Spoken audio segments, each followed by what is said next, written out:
बुद्धीचा पालट धरा रे काही,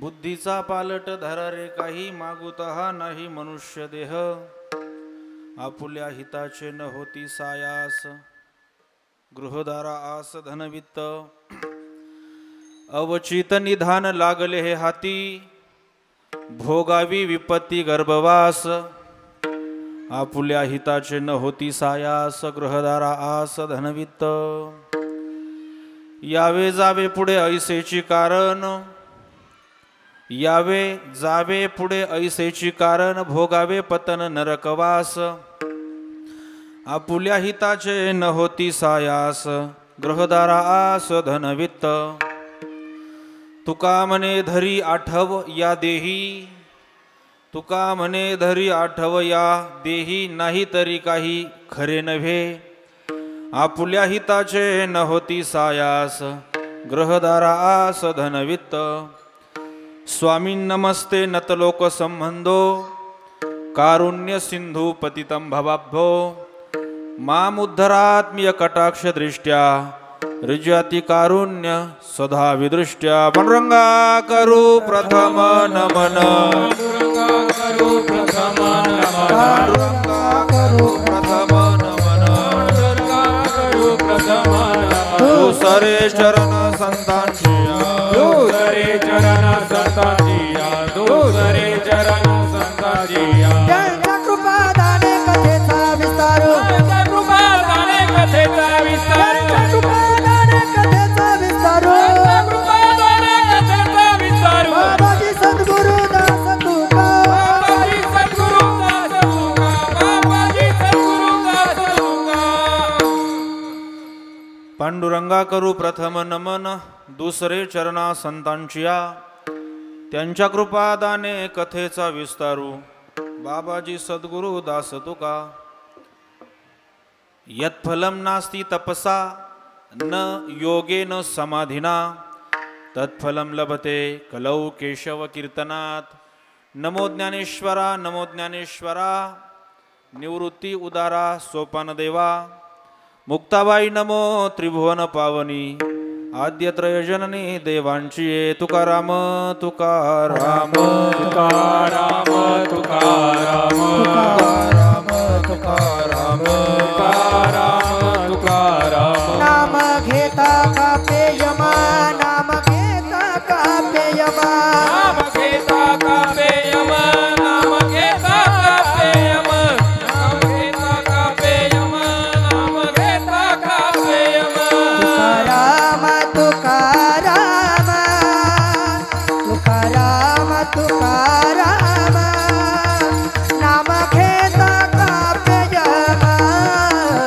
नाम घेता कापे यमा, तुकाराम तुकाराम तुकाराम तुकाराम, नाम घेता कापे यमा, नाम घेता कापे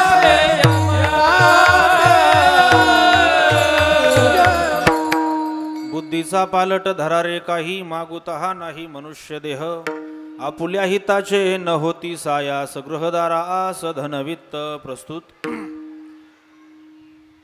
आजच्या या कीर्तन निरूपणाकरता निवडलेला अभंग देहू निवासी थोर भगवत भक्त, प्रपंच आणि परमार्थाची अलौकिक सांगड घालणारे, महाराष्ट्र सरस्वतीचा कंठमणी, वारकरी संप्रदायाचे पंचप्राण, जगमान्य जगद्गुरु श्रीमंत श्री संत तुकोबरा यांचा, तुकोबरायांच्या गाथ्यातील अत्यंत महत्त्वाचा 5 चरणाचा अभंग असून या अभंगातून तुकोबराया अखिल मानवसृष्टीला अत्यंत कळवळायुक्त उपदेश करतात. विठ्ठल.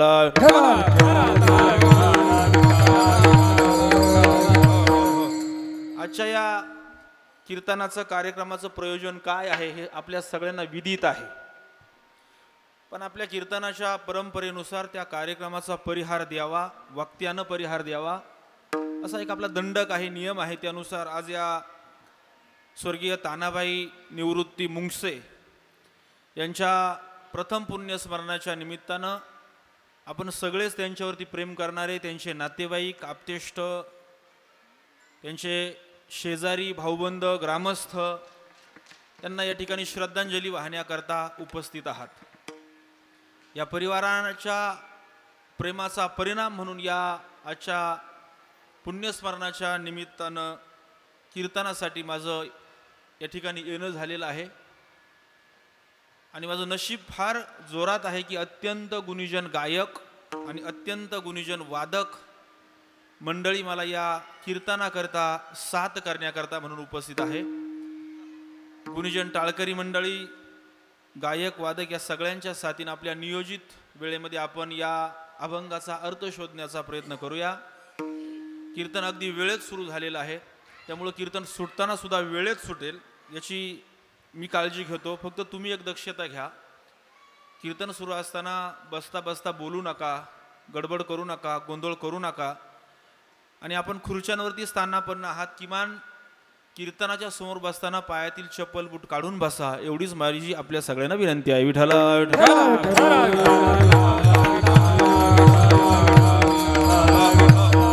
मी असं सांगितलं की हा अभंग श्री तुकोबरायांचा आहे. तुकोबरायांच्या गाथ्यातील 5 चरणाचा महत्वाचा आणि उपदेशपर प्रकरणातला आहे.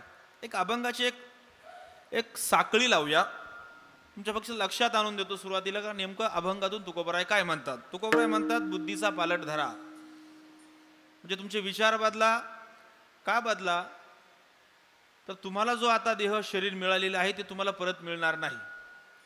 आणि हे शरीर तुम्ही ज्या गोष्टीसाठी खर्च करत आहात त्यातील एकही गोष्ट तुमच्या हिताची नाही. आपुल्या हिताचे न होती सायास, ग्रहदारा आस धनवित्त बायका मुलं संपत्ती नातेवाईक आपतेष्ट प्रसिद्धी पैसा याच्यातलं काही आपल्या उपयोगाला येणार नाही. तुकोबरायांनी हे नाकारलेलं नाहीये, पण महत्वाच्या वेळेला हे उपयोगी येणार नाही, ते मी पुढे सांगतो.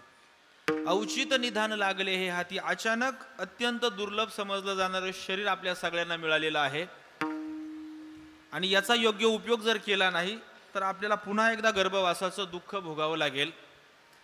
आणि त्याचा परिणाम असा होईल की आपल्याला पुन्हा पुन्हा यावं लागेल, पुन्हा पुन्हा जावं लागेल. यावे जावे पुढे ऐसेची कारण, भोगावे पतन नरकवास. गर्भवास बाजूला राहील, पण नरकवास सुद्धा आपल्याला भोगावा लागेल. आणि अगदी शेवटी तुकोबराय जी लोक इतकं प्रेमाने, इतकं कळवळायुक्त विनंती करून, हात जोडून, पाय धरून, सगळ्या प्रकारच्या मार्गांचा अवलंब करूनही जी लोक ऐकत नाहीत त्या लोकांना शेवटी तुकोबराय निर्वाणीचा इशारा देतात की बाबांनो, तुम्ही या जन्मात आल्यानंतर याच जन्मामध्ये तुम्ही वर सांगितलेल्या सगळ्या गोष्टींचा आठव धरा, लक्षात ठेवा, डोक्यात ठेवा, मनात ठेवा. आणि जर तुम्ही या गोष्टी ऐकल्या नाही तर तुमचं एकाचही काही खरं होणार नाही. विठ्ठला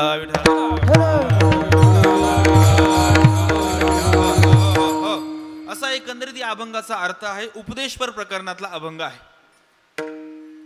या मृत्यू लोकाचा एक स्वभाव आहे. तुम्ही आणि मी ज्या मृत्यू लोकामध्ये राहतोय त्या मृत्यू लोकाचा स्वभाव आहे का इथं जे जे जन्माला येतं, जे जे निर्माण होतं ते ते नष्ट होतं. स्वभाव, प्रत्येक गोष्टीचा एक स्वभाव असतो ना. कारल्याचा स्वभाव कसा आहे? गोड मग कडू. कारल्याचा स्वभाव कडू असणं आहे. साखरीचा स्वभाव कसा आहे? गोड आहे. मिठाचा स्वभाव कसा आहे? खारट आहे. प्रत्येक गोष्टीचा एक स्वभाव असतो. कुत्र्याच्या शेपटीचा स्वभाव कसा आहे? वाकडं असणं हा स्वभाव आहे. काय केलं म्हणजे आतापर्यंत आपल्याकडे एवढे शोध लागलेत. माणूस चंद्रावर गेला, मंगळावर गेला, माणूस पाण्याच्या तळात जाऊन आला. काय काय माणसांनी शोध लावले, काय काय शोध लावलेत. एक मोबाईलचं साधं एक यंत्र आपल्या हातामध्ये आलंय. हजारो किलोमीटर लांब असणारा माणूस आमच्या डोळ्याला धडधडीत दिसायला लागला. केवढे शोध लागले की नाही लागले? मला सांगा, आतापर्यंत असा शोध लागलाय का कुठे का कुत्र्याचं शेपूट सरळ होईल? कुत्र्याचं शेपूट सरळ होईल असा शोध लागला नाही. कारलं गोड होईल असा शोध लागला नाही. मिठातला खारटपणा जाईल असा शोध लागला नाही. साखरेतला गोडवा जाईल असा शोध लागला नाही. यातला एकही शोध लागला नाही आणि लागणार सुद्धा नाही. का लागणार नाही? कारण त्या त्या वस्तूचा, त्या त्या गोष्टीचा तो तो स्वभाव आहे. विठ्ठल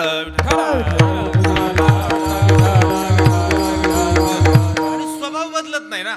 स्वभाव बदलणार नाही. समजा एखादा हुशार असला, तुम्हाला नाही नाही काही सांगता, मी तुम्हाला कारलं गोड करून दाखवतो. मग त्यानं काय केलं? त्यानं 5-25 पोते साखर आणली, सगळी साखर त्या विहिरीमध्ये उभरून दिली, टाकून दिली आणि विहिरीमध्येच पाक केला पाण्याचा, साखरीच्या पाण्याचा, साखरीचा आणि पाण्यात पाक केला. आणि ते पाक झालेलं पाणी त्यांनी वावरामध्ये वाफ्यामध्ये सोडून दिलं. सोडलं. मला सांगा, गोड पाणी त्या कारल्याच्या झाडाला त्या वाफ्यामध्ये जर सोडलं, त्या कारल्याच्या वेलीला, झाडाला जे कारले येणार आहेत ते कारले कडू येतील का गोड येतील? गोड येणार नाही, ते कडूच येणार. काय येणार? कारण कडूपणा असणं हा कारल्याचा स्वभाव आहे. विठ्ठल विठ्ठल. जास्त विचार करू नका, मी तुम्हाला कारलेन दोडके सांगायला बिलकुल आलेलो नाही. माझा मुद्दा असा आहे, कारल्याचा जसा एक स्वभाव आहे, साखरेचा तसा एक स्वभाव आहे, तसं तुम्ही आणि मी ज्या मृत्यूलोकामध्ये राहतोय त्या मृत्यूलोकाचा स्वभाव आहे. या मृत्यूलोकामध्ये माणसाच्या रूपानं जो जो म्हणून जन्माला येतो त्याच्या वेळेमध्ये ठिकाणामध्ये जरी फरक असला तरी त्याला जावंच लागतं. विठ्ठल विठ्ठल.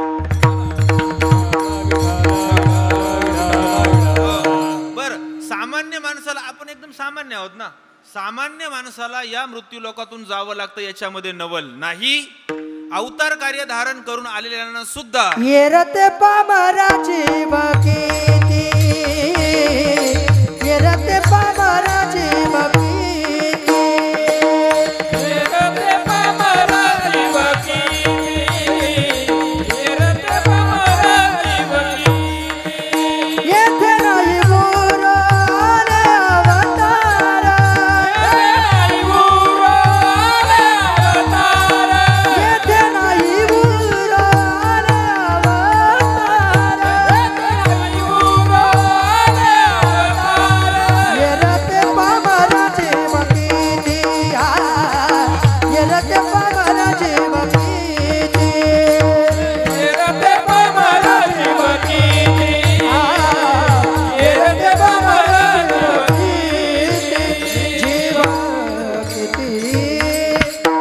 स्वतः भगवान अवताराला आला तरी तो अवतार ज्या मृत्यूलोकामध्ये त्यानं धारण केला त्या मृत्यूलोकाचा स्वभाव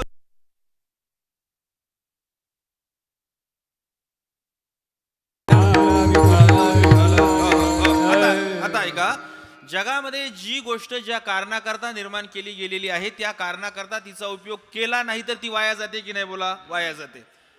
मग मला सांगा, जगामध्ये प्रत्येक गोष्टीला कारण आहे, एवढं तुम्हाला पटतंय ना? पटायलाच पाहिजे, कारण हे खरंच आहे की प्रत्येक गोष्टीला कारण आहे. मला सांगा, माझ्यासमोर जो माईक आहे, या माईकची निर्मिती कशा करता झालेली आहे? मी सिस्टमवाल्यांना सुद्धा विचारतो, कशा करता आहे? माझा आवाज तुमच्यापर्यंत सहज आणि सुलभ पोहोचावा याच्याकरता, बरोबर? पण समजा माझ्या बायकोसारखी एखाद्याची हुशार बायको असली, तिनं जर पाहिलं की या माईकला जाळी आहे, जाळीच्या आतून कापूस असतो ना, कापूस आहे, आणि हा माईक जाळीचा आतून कापूस असलेला माईक जर नळाला जर आपण खालून जोडला तर पाणी गाळून येईल. म्हणून मी आधीच खुलासा केला, माझ्या बायकोसारखी हुशार बायको. समजा जरा जोडला माईक, जर खालून त्या नळाला जोडला तर पाणी गाळून येईल का नाही? गाळून येईल, गाळून येईल. पण मला सांगा, माईकची निर्मिती पाळी गाळून येण्याकरता आहे का आवाज पोहोचवण्याकरता? आवाज पोहोचवण्याकरता. मग आवाज पोहोचवण्याकरता निर्माण झालेला माईक तुम्ही पाण्याकरता वापरला, मग तो माईक उपयोगात आला का वाया गेला?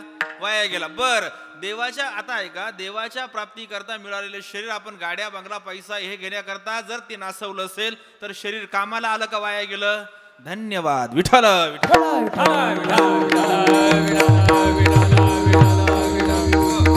स्वभाव आहे. माझा मुद्दा असा चालला होता की इथला स्वभाव जाणं आहे आणि या जाण्यातून सुटण्यासाठी सगळे प्रयत्न करतात. जगामध्ये प्रत्येक माणसाचा प्रत्येक प्रयत्न हा मृत्यूच्या तडाख्यातून सुटण्यासाठीच आहे. प्रत्येकाचा प्रयत्न. आपल्या घरी एखादा पाहुणा जर आला ना संध्याकाळच्या वेळेला, आपण त्याला म्हणतो कुठं जात बसता आता, एवढी रात्र राहून घ्या, थांबून घ्या, सकाळी जावा. का बरं? रात्रीचा प्रवास केलेला चालत नाही का? रात्रीचा प्रवास करणाऱ्याला माणसाला रात्र अशी खाऊन टाकते का? नाही खात ना. रात्रीचा प्रवास केलेला सुद्धा चालतो ना. मग रात्रीचं थांबून घ्या कशाला म्हणतो आपण? कशाला? आपल्याला जे बोलायचं असतं ते आपण बोलत नाही, पण भीती तीच असते का हा मरू नये. म्हणजे कसं, रात्रीचं जाताना याला एखाद्या चोरानं लुटू नये आणि हा मरू नये. रात्रीचं जाताना रस्त्याने एखाद्या जनावराने याच्यावरती हल्ला करू नये आणि हा मरू नये. रात्रीचं जाताना एखाद्या चोराने याच्यावरती अटॅक करू नये आणि हा मरू नये. फक्त हा मरू नये हे आपल्याला जाहीर बोलता येत नाही, म्हणून आपण म्हणतो यदळची रात्र थांबून घ्या. विठ्ठल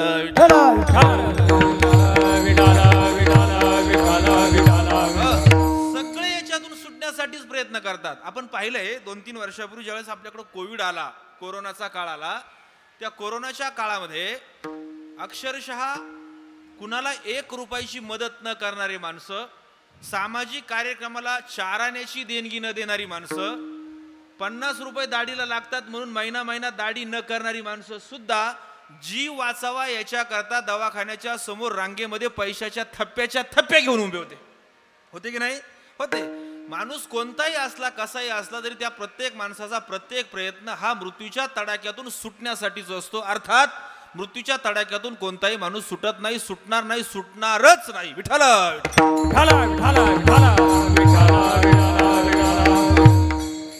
एक नाव होतं, आमच्यासारख्या तरुण पिढीतल्या लोकांना माहिती असेल, जुन्या लोकांना फार माहिती नसेल, पण सांगतो. मायकल जॅक्सन नावाचा एक कलाकार, आपण ऐकलं असेल मायकल जॅक्सन. मला वाटतं अमेरिकेचा होता आणि जगप्रसिद्ध डान्सर आणि गायक होता. खूप चांगला डान्स करायचा आणि जगात प्रसिद्ध होता. गंमत पहा, त्या काळामध्ये WhatsApp, Facebook, Instagram, social media काहीच नसताना सगळ्या जगात तो प्रसिद्ध होता. म्हणजे केवढा मोठा असेल, खूप मोठा. पण त्याला कुणीतरी सांगितलं की माणसाचं आयुष्य 100 वर्षापर्यंत आहे. 100 वर्षापर्यंत माणसाचं आयुष्य आहे. त्याची अशी अपेक्षा होती की मला खूप जगायचं आहे. खूप प्रसिद्ध होता, खूप पैशावाला होता, खूप ताकद होती. आणि तो म्हटला की मला खूप वर्ष जगायचं आहे, किमान मी 200 वर्ष जगणार. डॉक्टरांना विचारलं माणूस मरतो कसा. डॉक्टरांनी सांगितलं आपल्या शरीराचा एक एक अवयव जुना जीर्ण होत जातो, निकामी होत जातो आणि त्यातनं माणूस मरतो. तो असं म्हणाला की मी माझ्या शरीराचा एकही अवयव जुना होऊ देणार नाही. मग डॉक्टरांची टीम सोबत घेऊन फिरायला लागला. किडनी तज्ज्ञ, हृदय तज्ज्ञ, नेत्ररोग तज्ज्ञ, मेंदू तज्ज्ञ, सगळे तज्ज्ञ सोबत घेऊन फिरायला लागला आणि वारंवार नको त्या शस्त्रक्रिया करायला लागला. वारंवार नको ते इंजेक्शन घ्यायला लागला. का? माझा कोणताही अवयव निकामी होऊ नये, तो झिजू नये, तो जीर्ण होऊ नये, तो कायम नवीन राहावा, याच्याकरता कायम डॉक्टरांची टीम सोबत घेऊन नको त्या शस्त्रक्रिया, नको ते इंजेक्शन घ्यायला लागला.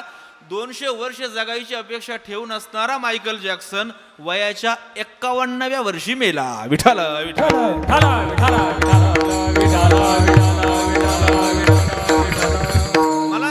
याच्यातून मला एकच सांगायचंय, इथं मृत्यू लोकामध्ये जन्माला येणाऱ्या प्रत्येक माणसाला मरावं लागतं. आजा मेला पंजा मेला, आजा मेला पंजा मेला, बाप मसना गेला.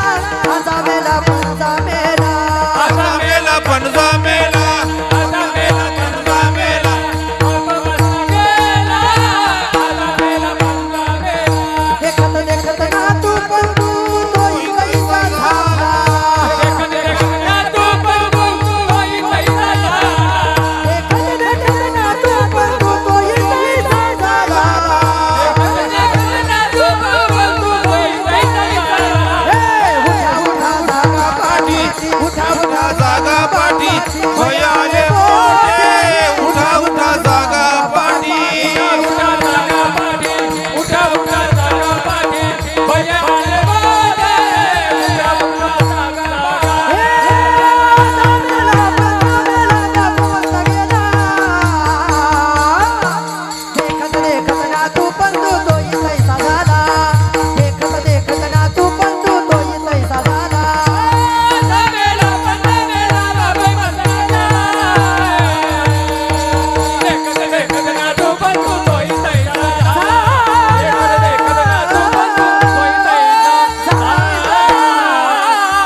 मलाच मारायचंय का काय, पण मलाच नाही. आजा मेला पणजा मेला, बाप म्हसना गेला. देखत देखत नातू पण तो हिताईसा झाला. मग काय करा, उठा उठा जागा पाठी भय आले मोठे, पंढरी वाचोनी तुझा ठाव नाही कोठे. याच्यातून सुटण्याकरता पंढरीच्या शिवाय दुसरा ठाव ठिकाणा नाही. महाराज असं म्हणाले की या जगामध्ये जन्माला येणाऱ्या प्रत्येकाला जावं लागतं. हा इथला स्वभाव आहे. जाण्याच्या त्या प्रक्रियेतून बाहेर पडण्याचा प्रत्येक जण प्रयत्न करतो, पण प्रयत्न सक्सेस होत नाही, आपण त्याच्यामध्ये यशस्वी होत नाही. पण याच्यातला एक सूक्ष्म फरक तुमच्या लक्षात आणून देतो. तुकोबराय, ज्ञानोबराय सुद्धा इथं जन्माला आले, निळोबराय सुद्धा इथं जन्माला आले, नामदेव महाराज सुद्धा इथं जन्माला आले, भगवान बाबा सुद्धा इथं जन्माला आले, गोरोबा काका चोखोबराय सुद्धा इथं जन्माला आले. सगळे साधू महात्मे इथं जन्माला आले, सगळे इथून गेले. आपणही इथून जातो, संत महात्मे सुद्धा इथून जातात, पण ते गेल्याच्या नंतर त्यांच्याकरता रेड कार्पेट टाकलं जातं आणि आपल्यासाठी काडी पेटी तयार ठेवली जाते. कारण काय? काय कारण? आपणही इथं जन्माला आलो, आपणही आईवडिलांच्या पोटी आलो, तेही आईवडिलांच्या पोटी आले, ते सुद्धा इथून गेले, आपण सुद्धा इथून जातो. पण आपण इथून गेल्याच्या नंतर आपल्याकरता विशेष नरकाची व्यवस्था असते आणि ते इथून गेल्याच्या नंतर देव त्यांचे पाय धुतो, देव त्यांच्या पाया पडतो, देव त्यांचा सत्कार करतो, स्वागत करतो, हार तुरे उत्सव साजरा केला जातो. देवाचा आनंद गगनात मावत नाही. याच्या मागचं कारण काय? कारण असं आहे की साधू महात्मे देवाकडे जातात, त्या साधू महात्म्यांच्या ठिकाणी जाणीव असते की मी नेमकी जन्माला का आलो, माझा जन्म का झाला. आपला मुलगा ज्यावेळेस आपण शाळेमध्ये बाहेरच्या एखाद्या शहरामध्ये टाकतो, घालतो, पुण्याला म्हणा, नाशिकला म्हणा, मुंबईला म्हणा, ज्या मुलाला आपल्या आईवडिलांच्या कष्टाची जाणीव असते ना, तोच मुलगा नीट अभ्यास करत असतो. बरं, आणि ज्या मुलाला आपल्या आईबापाची, त्यांच्या कष्टाची, त्यांनी घेतलेल्या मेहनतीची जाणीव नसते, तो मुलगा रिकामा जातो आणि रिकामाच वापस येत असतो. तसं साधू महात्म्यांचं देवाच्या दरबारामध्ये स्वागत केलं जातं, कारण त्यांना इथं आपल्याला जन्म का मिळालेला आहे याची जाणीव असते आणि आपल्याला जाणीव नसते. विठ्ठल विठ्ठल.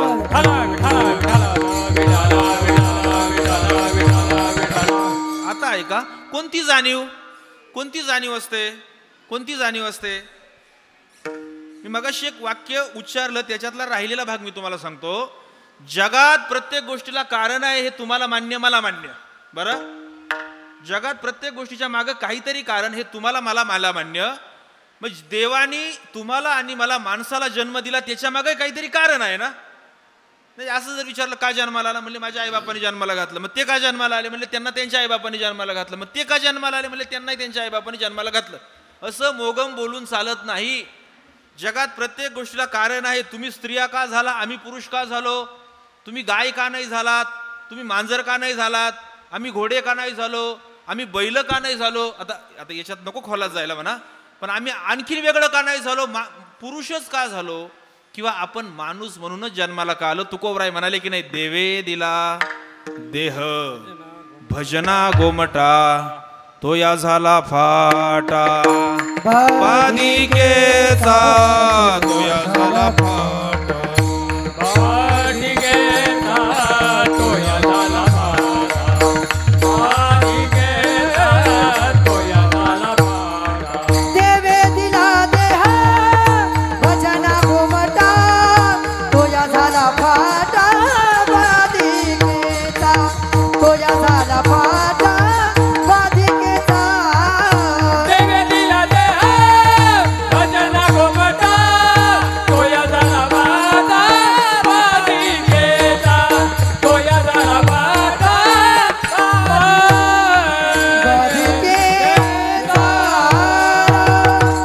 देवाने आम्हाला देह भजन करण्याकरता, परमार्थ करण्याकरता, आध्यात्मिक प्रगती साधण्याकरता दिला.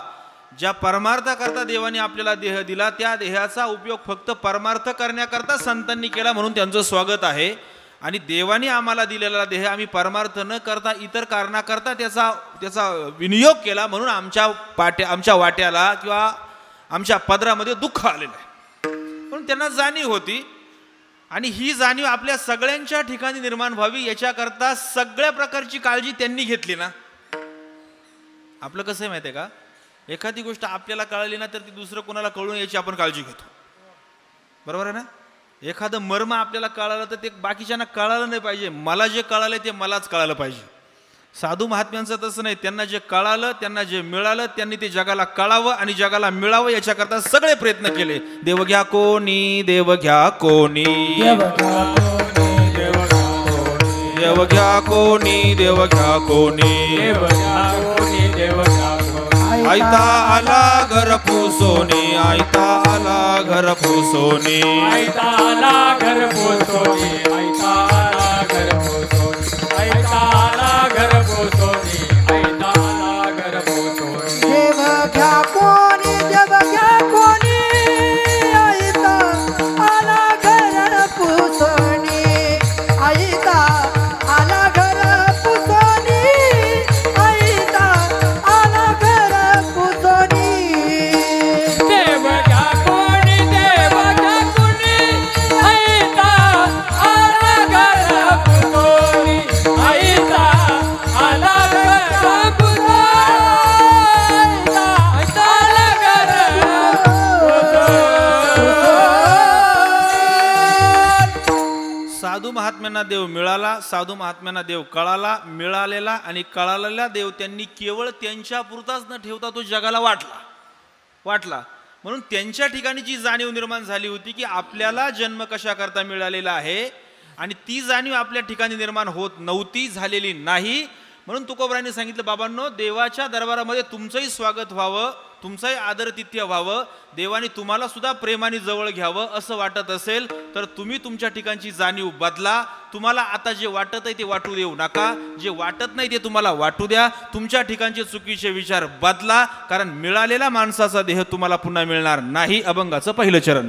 बुद्धीचा पालट धरा रे काही, बुद्धीचा पालट धरा रे काही, बुद्धीचा पालट धरा रे काही, बुद्धीचा पालट धरा रे काही, बुद्धीचा पालट धरा रे काही, बुद्धीचा पालट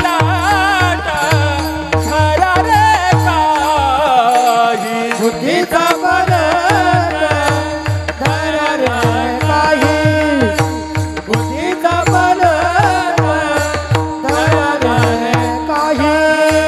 मागुता नाही मनुष्य देव, मागुता नाही मनुष्य देव, आपुल्या हिताचे होती सायाच, आपुल्या हिताचे होती सायाच.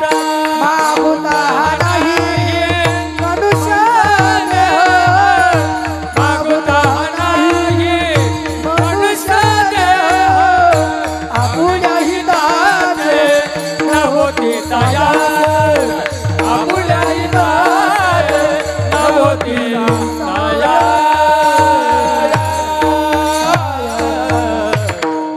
साधू महात्म्यांच्या ठिकाणी निर्माण झालेली जाणीव आपल्या ठिकाणी निर्माण व्हावी याच्याकरता तुकोबराय कळवळ्यानं म्हणतात की बाबांनो, बुद्धीचा पालट धरा रे काही, मागुता नाही जन्म पुन्हा. तुम्ही बुद्धीचा पालट धरा. बुद्धीचा पालट धरा काय? सरळ आहे, सरळ अर्थ करायचा. बुद्धी पलटी करायची, जशी आहे आत्ता जशी बुद्धी आहे तशी पलटी करायची. बुद्धी पलटी करायची म्हणजे काय करायचं? पूर्वेकडची पश्चिमेला, पश्चिमेकडची पूर्वेला करायची का? असं नाही. बुद्धी या शब्दाचा अर्थ विचार. आपले विचार बदला, आपले विचार बदला. तुम्हाला आता जे तुमच्या अंतःकरणामध्ये जे विचार आहे त्या विचारांचा त्याग करून तुम्ही योग्य ते विचार धारण करा. गंमत पहा, माणसाचं जीवन घडतं विचारांनी, माणसाचं जीवन बिघडतं विचारांनी. माणसाला देव जवळ करता येतो विचारांनी, माणूस देवापासून दूर जातो विचारांनी. माणसाच्या जीवनाचं कल्याण होतं विचारांनी आणि माणसाच्या जीवनाचं वाटोळं सुद्धा होतं विचारांनी. विचार आहे, विचार केला पाहिजे. हे बघा, एखादा बाप असतो, तो बाप दारू पिणारा असतो, त्याच्या पोटी 2 मुलं जन्माला आलेले असतात आणि दोन्ही मुलांनी पाहिलेलं असतं की आमच्या जन्मापासून आमचा बाप दारू पिऊन आमच्या बापानं सगळं काही बरबाद करून टाकलंय. एका मुलानं असा विचार केला की माझा बाप जन्माला आल्यापासून आम्ही जन्माला आल्यापासून आमच्या बापानं दारूच पिली ना, मग आपण सुद्धा वेगळं काही करायला नको, आपण सुद्धा आयुष्यामध्ये दारूच पिली पाहिजे. जसं बापानं दारू पिली तसं या पठ्ठ्यानं दारू पिली, बापानं जसं आयुष्य बरबाद केलं तसं यानं सुद्धा आयुष्य बरबाद केलं. दुसऱ्या मुलानं असा विचार केला की आपल्या बापानं लहानपणापासून दारू पिली आणि अख्ख्या घरदाराची रांगोळी केली, वाटोळं केलं, आपल्या आईला, आपल्या भावाला, बहिणीला सगळ्यांना त्रास झाला. बापानं जी चुकी केली ती चुकी आपण करायला नको आणि मेलं तरी दारूच्या थेंबालाही स्पर्श करायला नको, असा त्यांनी विचार केला आणि सगळ्या घराचं कल्याण केलं. विठ्ठल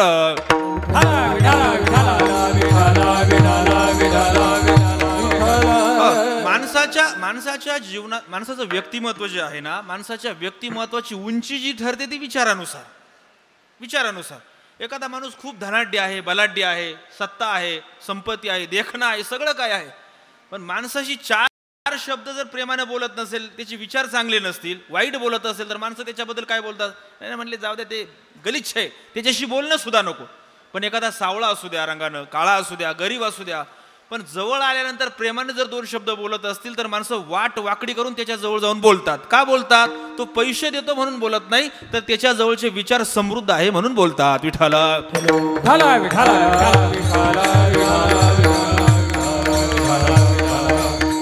तुम्हाला सांगू, जगातील सगळ्यात मोठ्या आजारावरचा उपचार विचार आहे. जगातील सगळ्यात मोठा आजार कोणता? जगातील सगळ्यात मोठा आजार कोणता? टीबी, कॅन्सर, एड्स, अजून बोला, कोरोना. कोणता आजार आहे? जगातील सगळ्यात मोठा आजार कोणता? याच्यातला एकही आजार जगातील सगळ्यात मोठा आजार नाही. हे आजार मोठे आहे ना, पण सगळ्यात मोठे नाही. कारण हा आजार एखाद्याला झाल्यानंतर तो माणूस एकदाच मरतो. एड्स झाला का माणूस एकदाच मरतो, कॅन्सर झाला का माणूस एकदाच मरतो, टीबी झाला का माणूस एकदाच मरतो. आणि ज्यांना ज्यांना कोरोना झाला, जे जे माणसं मेले ते एकदाच मेले कोरोनाने, पुन्हा पुन्हा नाही. मग जगातील सगळ्यात मोठा आजार कोणता? आचार्यांनी प्रश्नोत्तरे नावाचा ग्रंथ लिहिला आहे. आणि प्रश्नोत्तरे नावाच्या ग्रंथामध्ये आचार्य असं म्हणतात की जगातील सगळ्यात मोठा आजार कोणता? को दीर्घ रोगो. को दीर्घ रोगो. जगातील सगळ्यात मोठा आजार कोणता? को दीर्घ रोगो भव एव साधो. जन्माला येणं आणि संसार करणं हा जगातील सगळ्यात मोठा आजार आहे. नाही, आजार कळाला आचार्य, जगातील सगळ्यात मोठा आजार कळाला की जन्माला येणं हा माणसाच्या जीवनातला सगळ्यात मोठा आजार आहे हे कळालं. पण आजारावरचा उपचार काय? डॉक्टर चांगला कोणता? आजार सांगतो तो डॉक्टर चांगला नाही, आजाराबरोबर आजारावरचा उपचार सांगतो तो डॉक्टर चांगला. मग आचार्यांनी सांगितलं की जगातील सगळ्यात मोठा आजार कोणता? दीर्घ रोगो. को दीर्घ रोगो भव एव साधो. जन्माला येणं, मरणं किंवा संसार हा जगातील सगळ्यात मोठा आजार. मग याच्यावरचा उपचार काय? को दीर्घ रोगो भव एव साधो किमौषधम यस्य विचार एवच. या सगळ्या मोठ्या आजारावरचा उपचार काय? तर विचार हाच सगळ्यात मोठा आजार आहे. तुकोबराय बोलले का नाही? क्षणोक्षणाची करावा विचार, करावया पार भव सिंधू, करावया पार भव सिंधू, करावया पार भव सिंधू. क्षणोक्षणी हाची करावा विचार, करावया पार भव सिंधू, करावया पार भव सिंधू, करावया पार भव. क्षणोक्षणी हाची करावा विचार, करावया पार भव सिंधू, करावया पार. क्षणोक्षणी हाची करावा विचार, करावया पार भव सिंधू, करावया पार. जन्माला येणं, संसार आमच्या वाट्याला येणं सगळ्यात मोठा आजार. त्याच्यावरचा उपचार काय? विचार. पण कोणता विचार? क्षणोक्षणाची करावा विचार, तरावया पार भव सिंधू. नामधरा कंठी विठोबाचे, नामधरा कंठी विठोबाचे, नामधरा कंठी विठोबाचे, नामधरा कंठी विठोबाचे. सारासार विचारा करा उठाउठी, सारासार विचार करा उठाउठी. नामधरा कंठी विठोबाचे, नामधरा कंठी विठोबाचे. नामधरा कंठी विठोबाचे, नामधरा कंठी विठोबाचे. विठोबाचे, विठोबाचे. नामधरा कंठी विठोबाची सारासार विचार करा, असं म्हणणं आहे महाराजांचं. आपण वारकऱ्याची जी संध्या आहे हरिपाठ, ते हरिपाठ म्हणजे काय आहे? हरिपाठ म्हणजे काय? हरीचा पाठ म्हणजे हरिपाठ असं नका करू, हे ढोबळ झालं. हरिपाठ म्हणजे हरीचा पाठ असं नाही. हरिपाठ म्हणजे ज्ञानोबरायांनी सांगितलं विचार, महाराजचे सांगितलं त्यालाच ज्ञानोबरायांनी हरिपाठ म्हणलंय. सारासार विचार हरिपाठ, सारासार विचार करणं त्याचंच नाव हरिपाठ आहे. तुकोबराय म्हणाले बाबांनो, तुम्ही तुमचे विचार बदला, तुम्ही तुमच्या बुद्धीचा पालट धरा. कोणत्या बाबतीमध्ये पालट धरा? तुकोबराय म्हणले मागुता हा नाही मनुष्य देह. तुम्ही मागितला तरी तुम्हाला माणसाचा जन्म परत मिळणार नाही, हा विचार करा. एवढा विचार करा, विचार करा, विचार बदला, विचार पलटा. याचा सरळ आपल्या ढोबळ अर्थ सांगतो, तुम्ही भ्रमातून बाहेर या. जो भ्रम नावाचा आजार आपल्या सगळ्यांना झालाय ना, या भ्रमातून तुकोबराय म्हणतात बाहेर या. काय? कोणत्या बाबतीमध्ये कोणता विचार बदलायचा? तुकोबराय असं म्हणाले की माणसाचा जन्म हा मजा करण्याकरताच मिळालेला आहे, या भ्रमातून बाहेर या, हा विचार बदला. आपल्याला काय वाटतं? माणसाचा जन्म आयुष करण्याकरता मिळाला, पुन्हा पुन्हा जन्म येतो का? नाही, एवढं मात्र खरं आहे, पुन्हा पुन्हा जन्म येत नाही. पण मिळालेला जन्म हा आयुष करण्याकरता, मजा करण्याकरता, चैन करण्याकरता किंवा वाया घालवण्याकरता नाही मिळाला. काही माणसं बोलता बोलता सहज म्हणतात की नाही नाही आजचा चाललाय तो खरा, आजचा दिवस चाललाय तो खरा, आज मिळतंय ना करून घ्या, आज मिळतंय ना भोगून घ्या, पुन्हा उद्याचा दिवस पाहायला मिळेल का नाही माहित नाही. हे खरंच आहे, उद्याचा दिवस येत नाही हे जरी खरं असलं तरी आजचा दिवस तुमच्या माझ्या जो हातात आलाय तो चैन करण्याकरता, सुख मिळवण्याकरता, भोग भोगण्याकरता नाही, तो दिवस मिळालेला आहे. देवे दिला देह भजना गोमटा त्याच्याकरता मिळालेला आहे. संसाराचे अंगी अवघीच व्यसने, संसाराचे अंगी अवघीच व्यसने, संसाराचे अवघीच व्यसने, संसाराचे अवघीच व्यसने.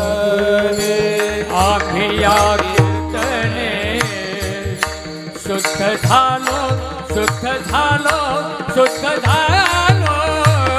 आम्ही या कीर्तने शुद्ध झालो, शुद्ध झालो, शुद्ध झालो. आता हे सोहळे झाले त्रिभुवने, आता हे सोहळे झाले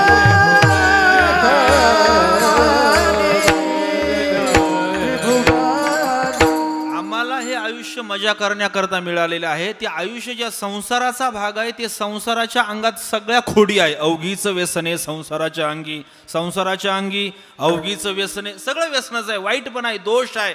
म्हणून त्याच्यामध्ये रमू नका. या विचारातून बाहेर या की हा जन्म मला मजा करण्याकरता मिळालेला आहे, याच्यातून बाहेर या. अजून एका भ्रमातून बाहेर या. कोणत्या भ्रमातून? म्हणजे परमार्थ हा म्हातारपणी करायचा असतो. या भ्रमातून बाहेर या. मग तरुणपणामध्ये काय करायचं असतं? हे बघा, तरुणपण जे आहे ना हा जास्तीत जास्त भोग भोगण्याचा जसा काळ आहे तसा तरुणपण जास्तीत जास्त कर्तृत्व दाखवण्याचाही काळ आहे. बघा, महाराजांनी सांगितलेलं आहे परमार्थातला असं आहे. तुम्हाला सांगू का, तरुणपणातला एखादा मुलगा असू द्या नाही तर मुलगी असू द्या, कोणत्याही मेकअप शिवाय देखणे दिसतात. तरुण मेकअपची गरज असतेच असं नाही. तरुणपणातला मुलगा घ्या, मुलगी घ्या, मेकअप नसताना सुद्धा देखणे दिसतात. म्हातारपणामध्ये आख्या टुपा फासून घेतल्या तरी ते देखणे वाटत नाही. तसं म्हातारपणामध्ये केलेला परमार्थ शोभून दिसत नाही, तरुणपणामधला परमार्थ शोभून दिसतो. तरणा भाग्यवंत नटे हरी कीर्तनात, या नटे शब्दाचा अर्थ कर्तृत्व असा करा. तरणा भाग्यवंतांनी आपल्या परमार्थाचं कर्तृत्व हे तरुणपणात जर दाखवलं तर ते शोभून दिसतं. विठ्ठल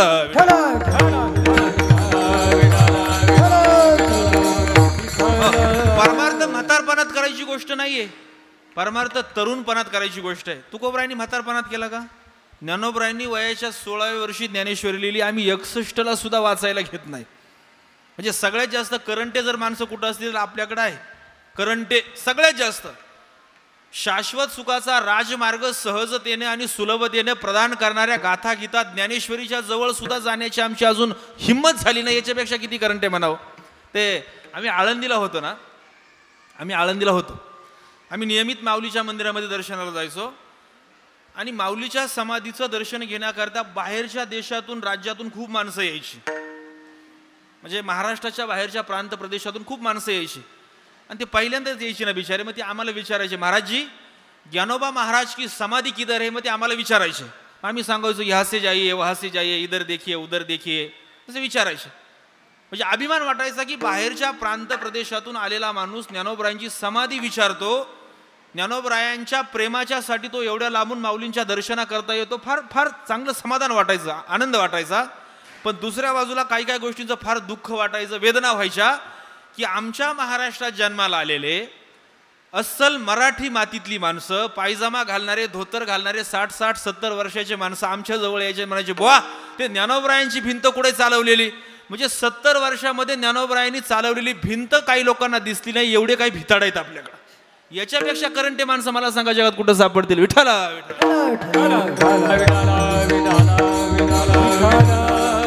म्हणून ज्ञानोबरायांनी लिहिलेली ज्ञानेश्वरी बालपणामध्ये आम्ही म्हातारपणामध्ये वाचायला घेतो. कारण आमच्या ठिकाणी एक चुकीचा विचार आहे की परमार्थ हा म्हातारपणामध्ये करायचा असतो. भक्त ध्रुवानी देवाची प्राप्ती केली वय वर्ष 5.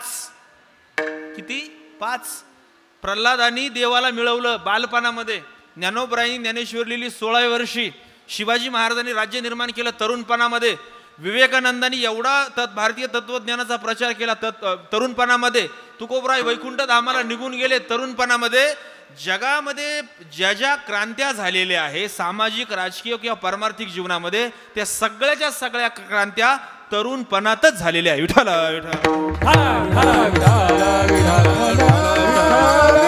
त्याच्यामुळे परमार्थ म्हातारपणात करायचा हा जो विचार आहे ना, हा विचार बदला. म्हणून तुकोबराय म्हणतात बुद्धीचा पालट धरा रे काही.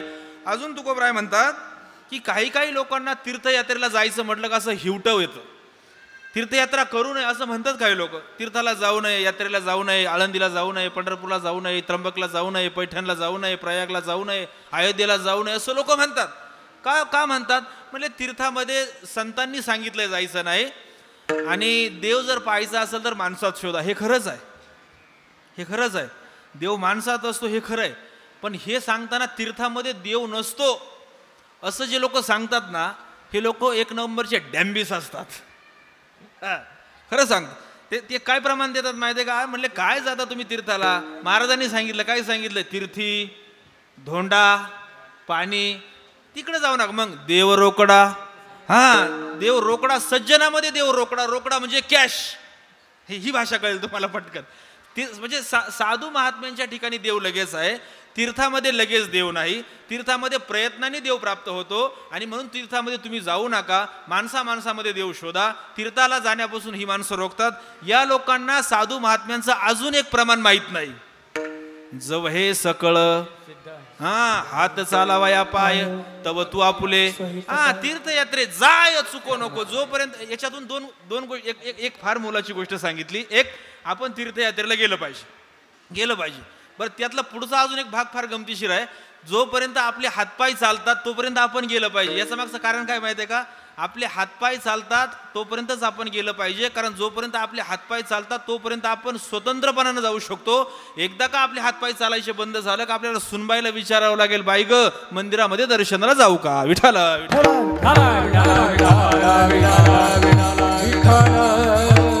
म्हणून तुम्ही हे विचार बदला. म्हणून तुम्ही या विचारातून बाहेर या, चुकीच्या विचारातून बाहेर या. बुद्धीचा पालट धरा रे काही. का धरा? मागुता नाही मनुष्य देह.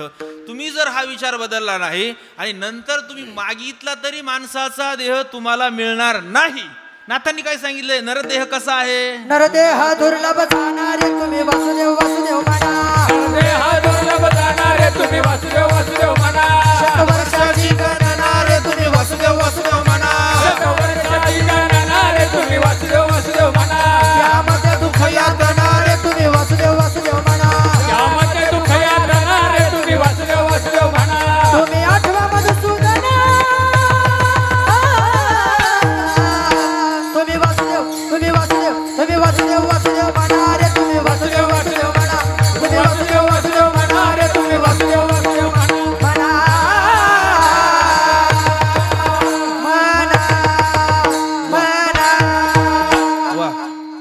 दुर्लभ आहे.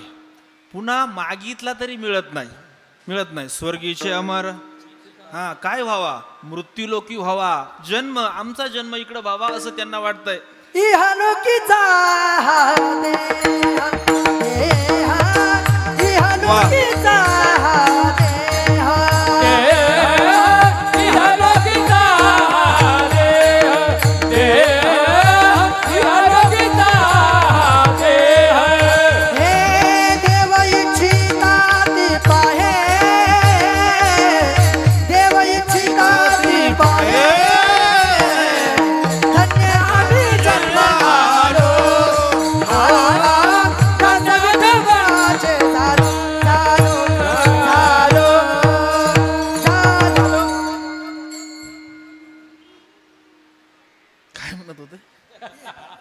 मला वाटलं तुम्ही पुन्हा घेशाल म्हणून पाणी प्यायला घेतलं. विठाला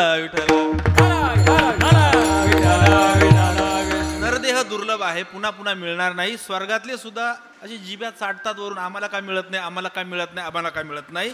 आपल्या भाग्यानं आपल्याला तो मिळालाय, आपल्याला त्याचा योग्य उपयोग करता आला पाहिजे. साधू महात्मे आपल्याला सांगतात. पण गंमत पहा, साधू महात्म्यांनी कितीही जीव तोडून आपल्याला सांगितलं तरी आपण ऐकणार? वा, माना डोलावतात. नाही म्हणजे नाही, आम्ही ठाम आहोत. कारण चांगलं लोकांना सांगितलेलं पटत नाही. चांगलं लोकांना सांगितलेलं म्हणजे इथं सामान्य माणसाला सांगितलेलं पटत नाही, सोडून द्या. देव जरी चांगलं सांगायला आला तरी पटत नाही. देव स्वतः अर्जुनाला एकच गोष्ट सांगायची होती देवाला, जास्त नाही, एकच. सांगणारा कोण आहे? देव. ऐकणारा कोण? अर्जुन. दोघंही सामान्य नाही, अर्जुनही सामान्य नाही. आता देवाच्या बद्दल तर काय बोलावं. म्हणजे देव स्वतः अर्जुनाला सांगत होते, एकच गोष्ट अर्जुनाला सांगायची होती की अर्जुना, तुझ्या वाट्याला जे कर्तव्य आलेलं आहे त्या कर्तव्याचं पालन तू कर, तुझ्या धर्माचं पालन तू कर. एवढी एकच गोष्ट अर्जुनाला सांगायची होती. एवढी एक गोष्ट अर्जुनाला सांगण्यासाठी देवाला 584 वेळा श्लोक सांगावे लागले. 584. गीतेमध्ये एकूण श्लोक किती? 700. स्वतः भगवंताच्या मुखातले किती? 584. 584 गोष्टी नव्हत्या सांगायच्या, एकच गोष्ट अर्जुनाला सांगायची होती, तुझ्या वाट्याला आलेल्या कर्तव्य कर्माचं पालन कर. तेवढी सांगण्याकरता देवाला इतके श्लोक सांगावे लागले. आधी अर्जुनाने सांगितलं मी करणार नाही, युद्ध करणार नाही, भांडणार नाही, यांना मारणार नाही. मग देवाने सांगितलं अर्जुना, तू जर असं केलं नाही तर तुझ्या कीर्तीला कलंक लागेल, कलंक लागेल. कुतस्वा कश्मलमिदम विषमे समुपस्थितम अनार्यजुष्टम अस्वर्गीयम अकीर्तिम करम अर्जुन. तुझ्या कीर्तीला कलंक लागेल. अर्जुनाने ऐकलं नाही. मग देवाने अर्जुनाला शिवी दिली. क्लेंबेम मास्मगम पार्थ नैतत्वयुपपद्धते क्षुद्रम हृदय दौर्बल्यम त्यक्तोतिष्ठ परंतप. देव अर्जुनाला नपुंसक म्हटले तरी देखील अर्जुनाने ऐकलं नाही. मग अर्जुनाने देवाला उलट प्रश्न केला, देवा तू माझ्या गुरूंना मारायला सांगतो आणि गुरूंच्या रक्ताने माखलेलं राज्य मला भोगायला सांगतो, मी ते भोगणार नाही, त्याच्यापेक्षा मी रानावानं जंगलात निघून जातो. गुरुन हत्वा ही महानुभावान श्रेयो भोगतुम भैक्षमपिह लोके हत्वार्थ कामांस्त गुरुनी हैव भुंजीय भोगान रुधिर प्रतीकदान. नाही ऐकलं. मग देवानी सांगितलं अर्जुना, अरे तू लढता लढता जर मेला तर तुला स्वर्ग मिळेल आणि जिंकला तर तुला राज्य मिळेल. स्वर्गाची भाषा केली तरी देखील अर्जुन नको म्हणला. हतो वा प्राप्स्यसि स्वर्गम जित्वा वा भोक्ष्यसे महिम तस्माद उत्तिष्ठ कौंतेय युद्धाय कृतनिश्चय. ऐकलं नाही, ऐकलं नाही. उलट देवाला अर्जुनाने अक्कल शिकवलीये. तू नेनसी हे कवन पहिलं भीष्म द्रोण जयाचे उपकार असाधारण आम्हा बौद्ध. अरे देवा तुला कळतं का पलीकडे कोण उभे आहे? भीष्माचार्य, द्रोणाचार्य. त्यांना मारायचं, त्यांना मारायचं, त्यांना मारून राज्य भोगायचं. त्यांनी आम्हाला लहानाचं मोठं केलं. माझे सगळे नातेवाईक आहेत. तत्रा पश्यत स्थितन पार्थ पितृनथा पिता महान आचार्या मातुलान भ्रातॄन पुत्रान पौत्रान सकिनस्तता श्वशुर सुरदशैव सेनयोरुभयोरोपी तान समीक्ष सकौंतेय सर्वान बंधून अवस्थितान. सगळे नातेवाईक आहेत, त्यांना मला मारायला सांगतो का? मी मारणार नाही. मग देवानी सांगितलं बरं एक काम कर, त्यांना मारून जर तुला असं वाटत असेल की पाप लागणार आहे तर तुला कोणत्याही प्रकारचं मी पाप लागू देणार नाही. तू सगळ्या बाजूचा विचार सोडून दे, पाप पुण्याचा विचार सोडून दे, तू माझ्याकडे निघून ये, मला शरण ये, तुझी सगळी जबाबदारी मी घेतो. सर्व धर्मान परित्यज्य मामेकम शरणम व्रज अहम त्वा सर्व पापेभ्यो मोक्षयिष्यामि मा शुचः. एवढं अर्जुनाला सांगितल्याच्या नंतर 584 वेळा भगवान बोलल्यानंतर शेवटी कुठंतरी अर्जुन बाबा तयार झाले आणि मग अर्जुन देवाला म्हणाले नष्टो मोहो. मला सांगा, अर्जुनाला सांगायला इतका वेळ लागला, देव स्वतःच्या मुखानं सांगत होता तरी अर्जुनानं ऐकलं नाही. तेव्हा आमच्यासारखे सामान्य माणसं तुम्हाला सांगितल्याच्या नंतर तुम्ही लगेच ऐकणार, यात काय नवल. विठ्ठल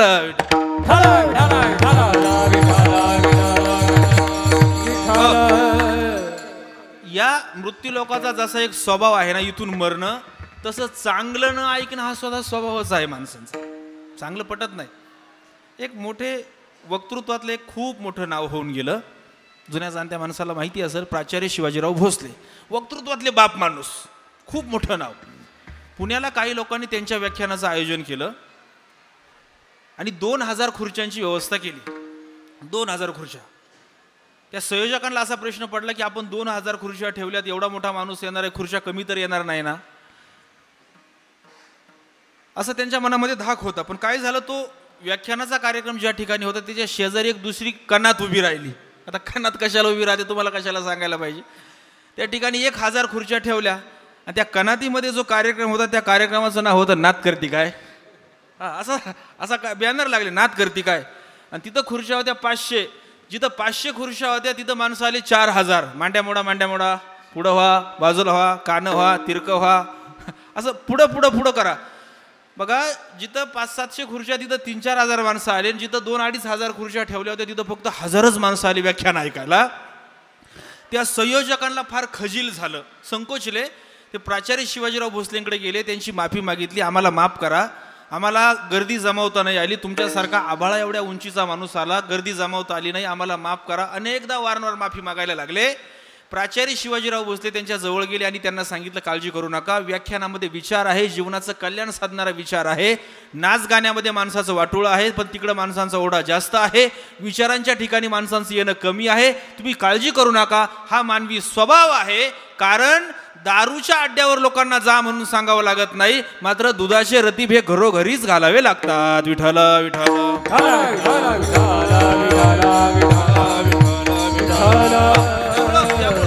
त्यामुळं कितीही एखाद्याला आपण चांगलं शिकवलं तरी त्यांनी ऐकलं तरी आपण सांगावं. तुकोबरायांना सुद्धा एकदा एक वेळ अशी आली होती ना, तुका म्हणे मेलो सांगता. तुकोबरायांना सुद्धा ही वेळ आलीच ना. मग आपण जे प्रमाण गायलं, देव घ्या कोणी, तिथं देव नाही घेतला. दे लोकांनी म्हणाले, नको आमच्याकडे जागा नाही, ठेवणार कुठं, सांभाळणार कसं, नको म्हणाले लोक. म्हणजे चांगल्याचा लोकांना पहिल्यापासून तिटकारा आहे, चांगल्याची पहिल्यापासून लोकांना आसक्ती नाही, तरी देखील संत त्यांच्या स्वभावानुसार समाजामध्ये चांगलं देणं सोडत नाही. विठ्ठल.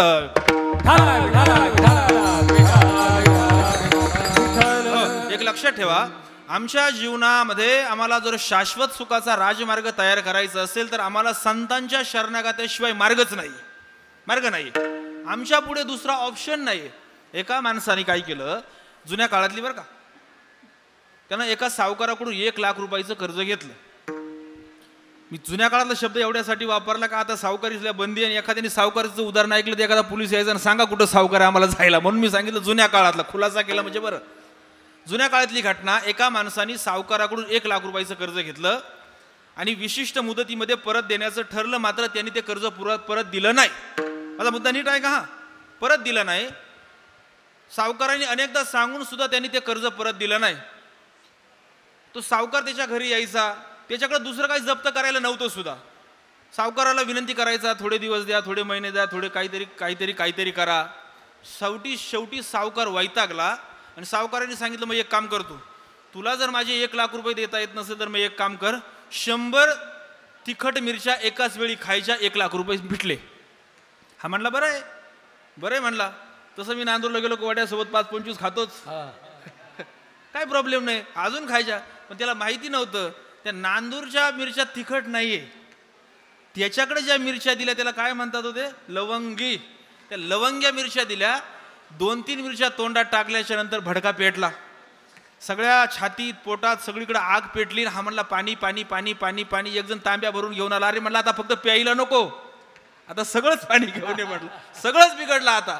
त्याच्या पोटात आग पडली. 6-8 दिवस ॲडमिट ठेवला. थोडा बरा झाला. सावकार परत आला. सावकार म्हणला पैसे टाक, मिरच्या तू खाल्या नाही, पैसे टाक. तर म्हणला सावकार माफ करा, पैसे नाहीये, मिरच्या खाता येणं शक्य नाही, मिरच्या फार तिखट होत्या, दुसरं काहीतरी असेल तर सांगा. सावकार म्हणला एक काम कर, मग 100 कांदे खाऊन दाखव. 100 कांदे खाले मिटलं. तर म्हटलं काय प्रॉब्लेम नाही, तसं भेळी बरोबर मी 2-3 खातच ना. म्हटलं काय प्रॉब्लेम नाही, 100 खाऊ शकतो. आणि मिरच्यांच्या पेक्षा कांदे जास्त तिखट असत नाही. पण त्याला माहिती नव्हतं ते नांदूरचे कांदे होते, आपल्या इकडचे का तिखट होते ना. तरी कांदा खाल्ल्याच्या नंतर त्याला असं वाटलं, अरे मिरच्या परवडल्या, कांदा नको. कांदा अति उष्ण पदार्थ आहे ना, अति उष्ण आहे. अख्ख्या पोटामध्ये आग पेटली. 2-4 कांद्याच्या पुढे खाल्ले नाही. पुन्हा सावकार आला. सावकारांनी सांगितलं तू कांदे खाल्ले नाही, पैसे टाक. म्हणला सावकार पैसे नाही. मग सावकारांनी काय केलं, सावकार म्हटलं एक काम कर, तू मिरच्या खाल्ल्या नाही, तू कांदे खाल्ले नाही, आता फक्त माझ्या पायामध्ये जी नालाची वाहन आहे ना, फक्त 50 नालाच्या वाहनाचे फटके खाय, पैसे फिटले.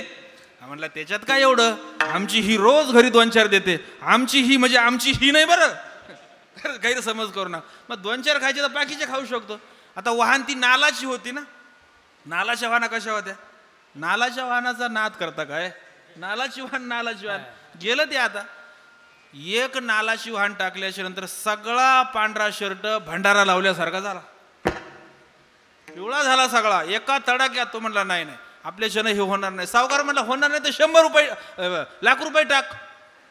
तू मिरच्या खाल्ल्या नाही, तू कांदे खाल्ले नाही, तू वाहना खात नाही, पैसे टाक. हा म्हणला सावकार तुमची कोणती शिक्षा मला परवडत नाही, मी काही करतो, तुमचे पैसे आणून देतो, मला 15 दिवसाची मुदत घ्या. हा 15 दिवसाची मुदत घेऊन बाहेर पडला. सगळ्या नातेवाईकांची उंबरठी झिजवले, लोकांच्या पाया पडला, मित्रांकडे गेला, गावकऱ्यांकडे गेला, भाऊबंधांकडे गेला, ज्याचं तोंड पाहायचं नाही त्याच्या घरी गेला, पैसे मागितले, रुपये गोळा केला. 15 दिवसाच्या नंतर यांनी 1 लाख रुपये सावकाराच्या ताब्यात दिले. आता तपशिलातलं बोलतो 1 लाख रुपये दिल्याशिवाय जशी त्याची सावकाराच्या तडाख्यातून सुटका झाली नाही, तसं इथं जन्माला येऊन आम्ही देवाच्या प्राप्तीशिवाय सगळ्या प्रकारच्या दुःखातून आमची सुटका होणार नाही. विठ्ठल.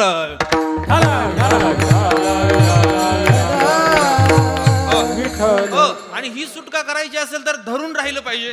काय धरायचं? चांगले विचारधारा. गंमत अशी आहे, काय धरावं आणि काय सोडावं हे कळालं पाहिजे. शहाण्या माणसाचं लक्षण काय? कुणाला सांभाळावं आणि कुणापासून सांभाळून राहावं हे ज्याला कळालं त्याला पश्चाताप करायची वेळ येत नाही. विठ्ठल.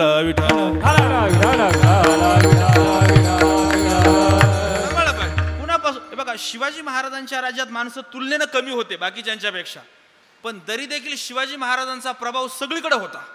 का होता? कारण शिवाजी महाराजांना माणसांची अचूक पारख होती. एक सांगतो, शिवाजी महाराज ज्यावेळेस आग्र्याला भेटायला गेले, औरंगजेबाला, त्यावेळी शिवाजी महाराज महाराष्ट्रातून आग्र्याला जाणं, महाराज तिथं अडकणं, तिथून सुटणं, पुन्हा महाराष्ट्रात येणं, या सगळ्या दरम्यान 6 महिन्याचा काळ गेलाय. किती महिने? 6 महिन्याचा काळ गेलाय. पण शिवाजी महाराज एकटे गेलेत का? नाही, त्यांच्याबरोबर संभाजीराजे सुद्धा आहेत. म्हणजे राजा आणि राजपुत्र दोघंही राज्यात नाही. पहा बरं, गंमत पहा, राजा आणि राजपुत्र दोघंही 6 महिने राज्यात नसताना सुद्धा स्वराज्यातली एक वीट इकडच्या तिकडं झाली नाही. एक वीट सुद्धा नाही. का झाली नाही? कारण शिवाजी महाराजांनी तसे माणसं नेमले होते. उलट या 6 महिन्यामध्ये स्वराज्यातल्या किल्ल्यांचं काम जिथं जिथं चालू होतं ते काम योग्य वेळी चालू होतं. महाराज 6 महिने म्हणजे त्यांच्या स्वराज्याच्या बाहेर होते, तरी देखील काही फरक पडला नाही. इथं एखादा माणूस 2-4 दिवस आजारी काय पडतो, आका पक्षच गायब होऊन जातो. विठ्ठल.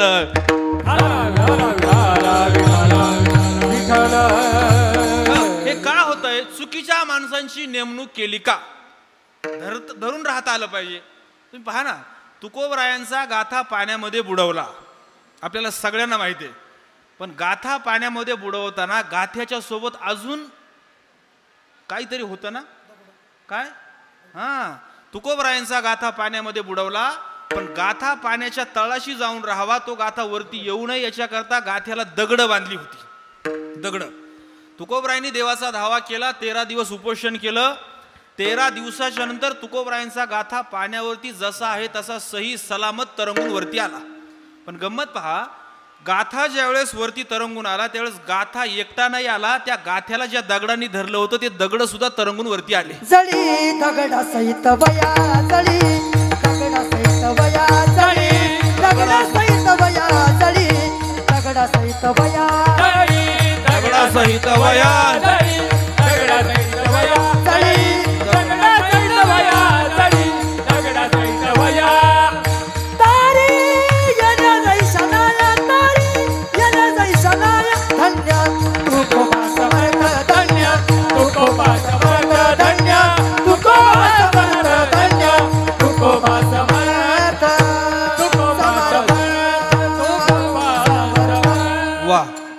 दगडा सहित गाथावरती आला.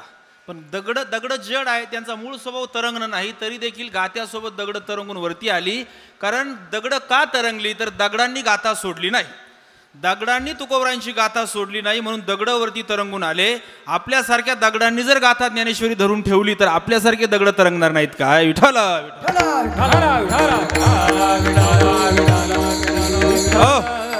आमच्या परंपरेमध्ये एक थोर साधू होऊन गेले, त्यांचं नाव होतं नथुसिंग बाबा राजपूत. ते पाठामध्ये एक दृष्टांत सांगायचे, आमच्या जुन्या गुरुबंधूंच्या मुखातून ऐकलेलं उदाहरण आहे, आम्हाला नव्हते ते. तसं म्हणायचे की आपल्या गावामध्ये मेंढपाळ येतात ना, मेंढ्यांचा कळप असतो आणि मेंढीची शिकार लांडगा करत असतो. ते असं म्हणायचे की मेंढ्यांचा कळप गावात आल्याच्या नंतर लांडगा मेंढीची शिकार करतो. पण कोणत्या मेंढीची शिकार लांडगा करतो? जी मेंढी कळप टाकून बाजूला जाते त्या मेंढीची शिकार लांडगा करतो. म्हणजे मेंढ्यांचा कळप टाकून मेंढी बाजूला गेली का लांडगा मेंढीची शिकार करतो. तसं गाथा, गीता, ज्ञानेश्वरी आणि भागवत या कळपाचा संघ सोडून आम्ही बाजूला गेलो की यम आमची शिकार करतो म्हणजे करतो. विठ्ठल.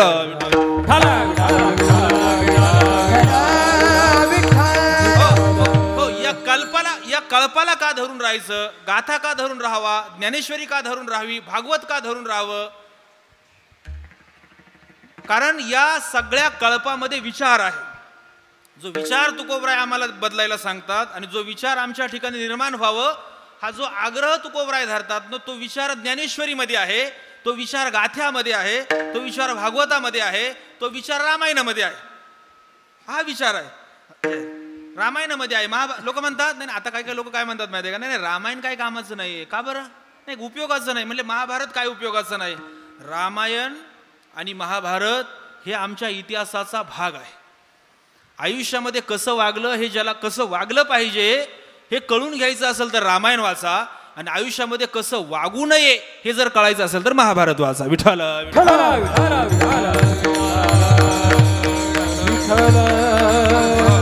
महाभारत आम्हाला सांगतं ना कसं वागायचं नाही, रामायण आम्हाला सांगतं कसं वागलं पाहिजे. रामायण आम्हाला सांगतं. म्हणून तुकोबराय म्हणतात की हे विचार तुमच्या ठिकाणी असावे. का असावे? कारण नंतर तुम्ही कितीही विनवणी केली तरी देखील तुम्हाला जन्म मिळणार नाही.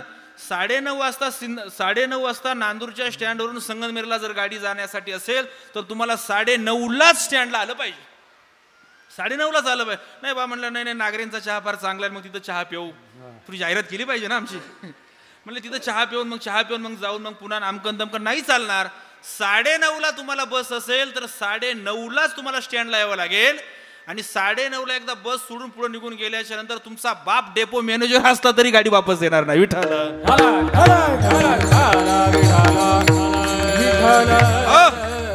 हे बाप कुठं लावायचं मी तुम्हाला सांगतो.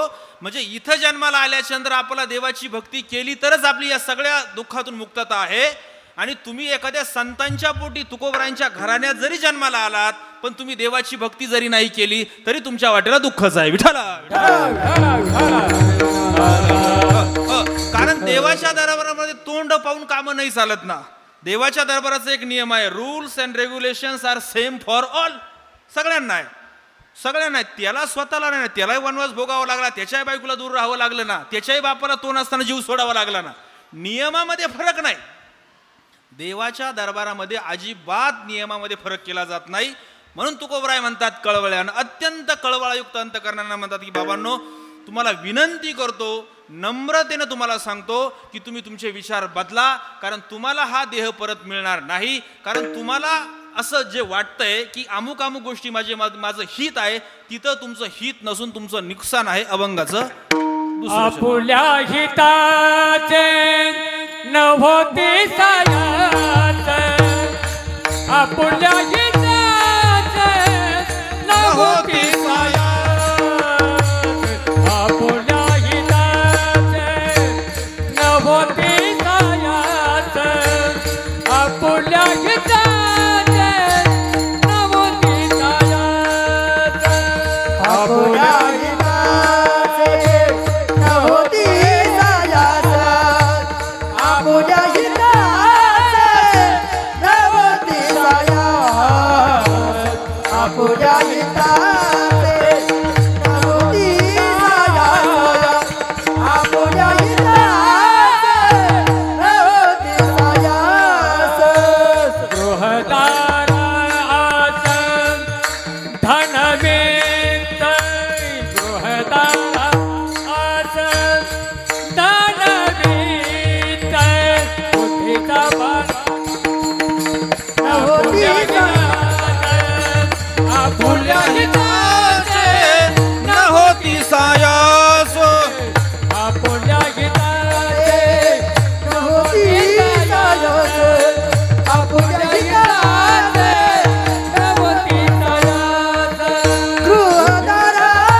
दुसऱ्या चरणामध्ये म्हणतात तुम्ही विचार का बदला. कारण तुम्ही ज्यांच्या मागे लागलेला आहात त्यातली एकही गोष्ट तुमच्या हिताची नाही. आपुल्या हिताचे न होती सायास, ग्रह दारा आस धन वित्त हे सगळं एकत्र करा. म्हणजे घरदार, बायका, मुलं, नातेवाईक, भाऊबंद, तुम्ही कमवलेली संपत्ती, इस्टेट, तुम्ही कमवलेली प्रतिष्ठा, याच्यातलं एकही तुमच्या कामाला येणार नाही. आता कामाला येणार नाही म्हणजे नेमकं काय? असं कसं म्हणता महाराज? एवढे पैसे, एवढे संपत्ती मी कमावली, ती कामाला येणार नाही असं कसं म्हणता?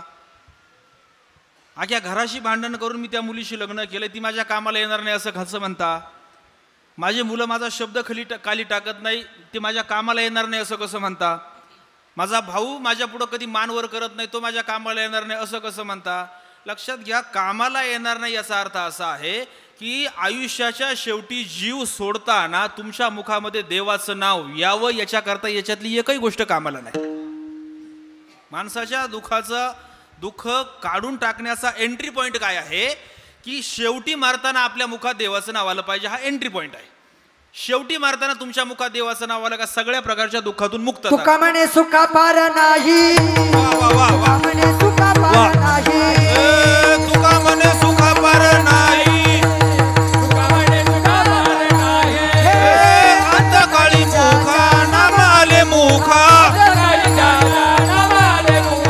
तुका म्हणे सुखा पार नाही, तुका म्हणे सुखा पार नाही,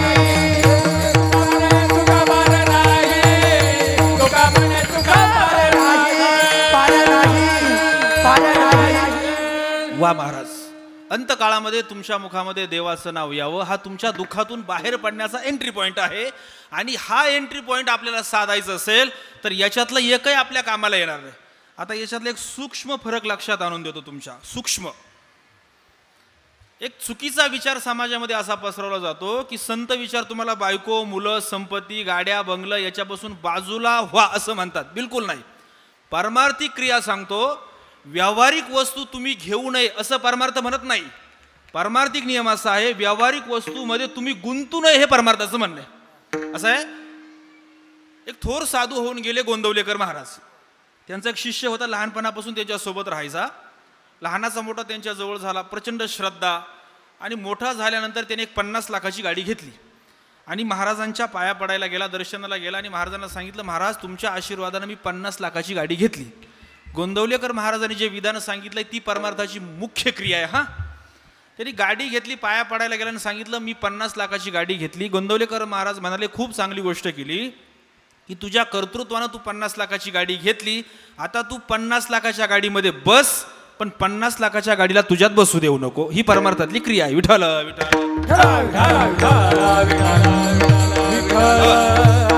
बायको करू नये का? करावी ना. बायकोला दागिने करू नये का? बिंदास करा. मुलांचा बाप होऊ नये का? व्हा ना. गाड्या घेऊ नये का? खूप घ्या. बंगले बांधू नये का? भरपूर बांधा. काही अडचण नाही. पण गंमत अशी आहे, हे जे तुम्ही घेणार आहात आणि हे जे मी उभं करणार आहात या एकाही मध्ये तुम्ही जीव गुंतू नका. कारण याच्यातलं गेल्याच्या नंतर हे पांडुरंगा हे माझ्या वाट्याला असं का आलं असं म्हणण्यापेक्षा बरे झाले देवा अशी म्हणायची छाती झाली पाहिजे. ही परमार्थिक क्रिया आहे. विठ्ठल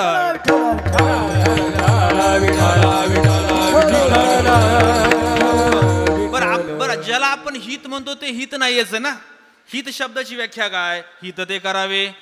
हा, देवाचं चिंतन जे होतंय त्याला हित म्हणा. आपल्याकडे वाढदिवस आपण साजरे करतो का नाही? वाढदिवस बऱ्याच लोकांचं एक मत दुमत आहे त्याच्याबद्दल. मी तुम्हाला सांगतो, वाढदिवस साजरे करावे का? केले पाहिजे.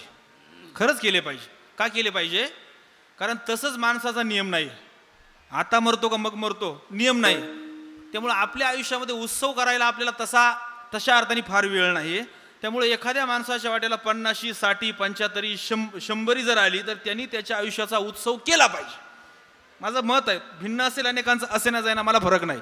पण मी म्हणतो केलं पाहिजे. पण गंमत पहा, हा उत्सव साजरा करताना, वाढदिवस साजरा करताना, अभिष्ट चिंतन करताना केक कापणं, पार्ट्या करणं एवढ्या पुरता मर्यादित ठेवू नये. मी 50चा झालो, मी 40चा झालो, मी 60चा झालो, मी 80चा झालो आणि माझा आता अभिष्ट चिंतन साजरा होतोय. अशा वेळेला मी 1 तासभर बाजूला नेलं पाहिजे. स्वतःला बसलं पाहिजे आणि विचार केला पाहिजे मी आत्तापर्यंतच्या आयुष्यामध्ये काय केलं. आपल्याकडं समृद्ध आयुष्याचे निकष काय? म्हणजे एखाद्याचं आयुष्य समृद्ध आहे बुवा, चांगला जगला, वा वा, याचं आयुष्य हा चांगलं जगला, किंवा यांनी आयुष्याला येऊन काहीतरी केलं असं आपण कधी म्हणतो? तो श्रीमंती झाला तर, त्यांनी गाड्या घेतल्या तर, त्यांनी बंगले बांधले तर, तो एखाद्या पदावर गेला तर, त्यांनी प्रतिष्ठा मिळवली तर आपण म्हणतो वा वा, जगला. याला म्हणतात जगणं. मागच्या महिन्यामध्ये माझा वाढदिवस झाला, माझं वय 35 झालं. खरंच 35 झालं. आता मी पुरुष असल्यामुळे वय लपवायचा काही प्रश्न नाही. 35 वय झालं. त्या वाढदिवसाच्या दिवशी मी विचार केला की समृद्ध आयुष्याचे हे जे निकष आहे, गाड्या बंगले पैसे वगैरे, याच्यातलं माझ्याकडे काय आहे? काही नाही. म्हटलं गाड्या आहे का? नाही. बंगले नाही. पैसा नाही. फार प्रतिष्ठा बिलकुल नाही. लोक मला फार मानतात का? अजिबात नाही. मग समृद्ध आयुष्य आपण ज्याला म्हणतो ते तर मी जगलोच नाही, मग मी वाया गेलो का? म्हणा ना हा नाही. मी त्याच क्षणाला स्वतःच्या मनाला असं सांगितलं की तुझं आयुष्य वाया गेलं नाही. का गेलं नाही? गाड्या बंगले पैसा वगैरे तू तर काहीच गमवलं नाही, आणि वाया गेलं का? वाया गेलं नाही असं कसं म्हणतो? वाया गेलं नाही याचं कारण असं आहे की तो विचार करताना 2 गोष्टी माझ्या डोळ्याच्या पुढे आल्या, की त्या 2 गोष्टींनी सांगितलं की माझं आयुष्य वाया गेलं नाही.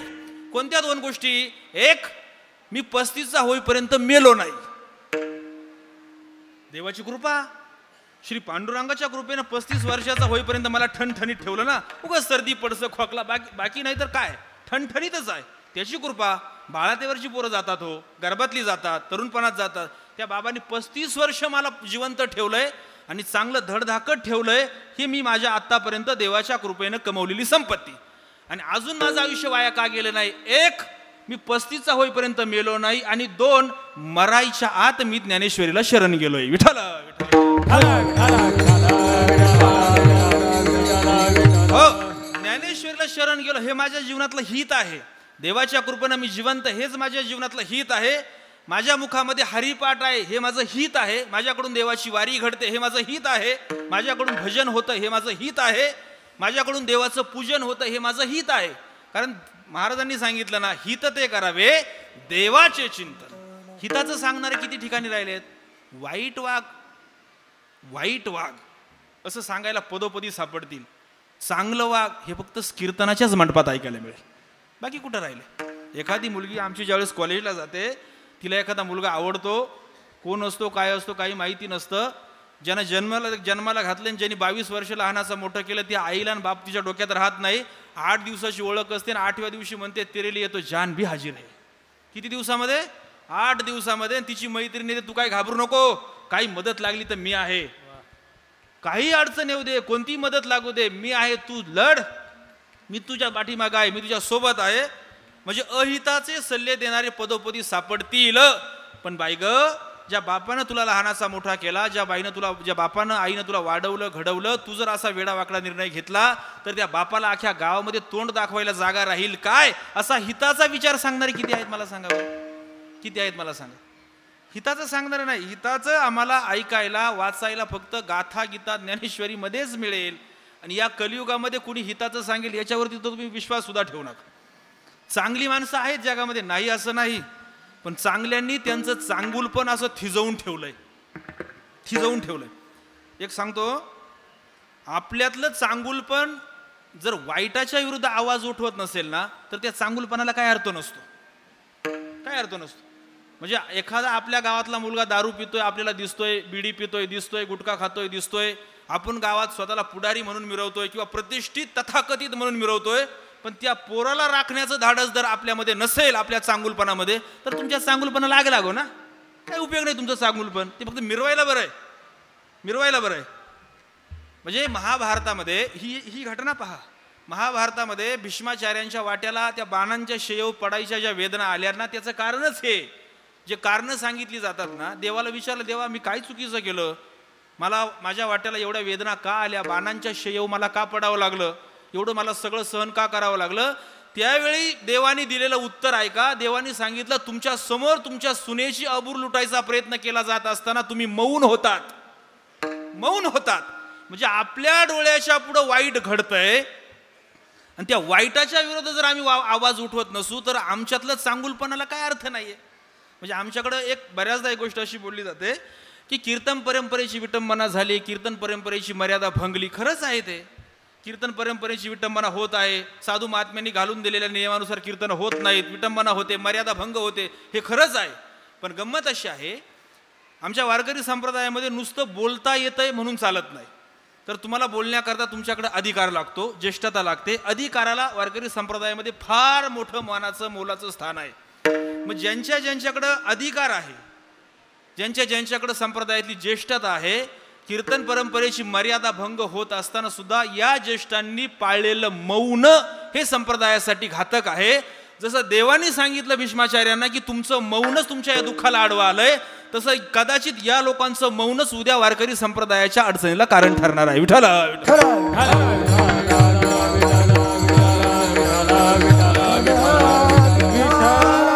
हे आपण समजून घ्या. आपलं हित कशात आहे समजून घ्या. आपलं हित संत विचारांच्या मध्ये आहे. म्हणून तुकोबरायांनी सांगितलं आपुल्या हिताचे न होती सायास, ग्रह दारा आस धन वित्त याच्यातलं एकही आपल्या शेवटच्या क्षणाला दुःखातून मुक्त करण्याकरता बाहेर येत नाही. म्हणून तुकोबराय म्हणले तुम्ही नीट ऐका, आणि जर नाही ऐकलं तर यावे काय औचित निधान लागले हे हाती भोगावी विपत्ती गर्भवास. तुमच्या भाग्यानं तुम्हाला हा देह मिळालेला आहे, तुम्ही जर याचा योग्य उपयोग जर नाही केला तर पुन्हा तुम्हाला गर्भवास भोगावा लागेल, पुन्हा तुम्हाला यावे जावे पुढे ऐसेची कारण भोगावे पतन नरकवास. नरकवास म्हणजे सावधान आहे, काय मारिती तोडीती तोडीती कसं सोडीती तोडीती तोडीती. याचं एक गंमत सांगतो तुम्हाला. आम्हाला पांडुरंग बाबा घुलेंनी सांगितलं, तुम्हाला सुद्धा सांगतो. तुम्हाला मारणं कळतं, तोडणं कळतं. शेट मारणं म्हणजे काय, चापटं मारणं. तोडणं म्हणजे काय ते कशाला सांगायला पाहिजे काय. तोडणं म्हणजे तोडणं, पण झोडणं म्हणजे काय. महाराज घुले बाबांनी आम्हाला सांगितलं देवला, या झोडणे शब्दाचा अर्थ आहे. मारणं म्हणजे चापट, तोडणं म्हणजे तुकडे करणं, पण झोडणं त्यांनी सांगितलं, झोडणं म्हणजे पब्लिक मार. झोडणं म्हणजे पब्लिक मार. कुठं मारला तर बाप मुलाला मारतो त्यावेळी काळजी घेऊन आपण काय म्हणतो, टोला टाला लागायला नको. काळजी आपण आपल्या मुलांना मारताना काळजी घेऊन मारतो, डोक्यात मारत नाही, पाठीत मारत नाही, आपण कमरेपासून खाली मारतो, लावण्या हाणतो, फार तर काळजी घेऊन मारतो. पण झोडताना पब्लिक काळजी घेऊन झोडते का. पब्लिक मध्ये कुणी असं म्हणतं गर्दीमध्ये, अरे मागच्या मेंदूला मारू नका रे, मागच्या आज कुणी म्हणतं का, कुणी म्हणत नाही.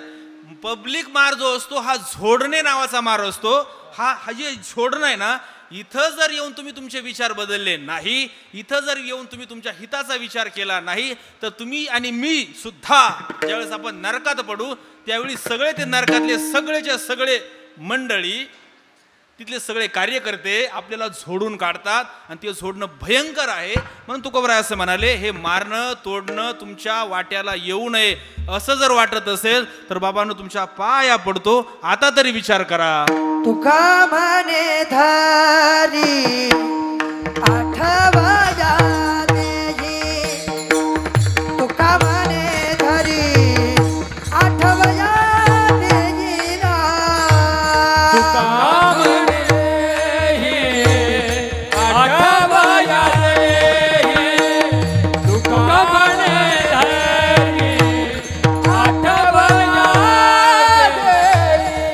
नाही तरी काही बरे नव्हे, नाही तरी काही बरे नव्हे.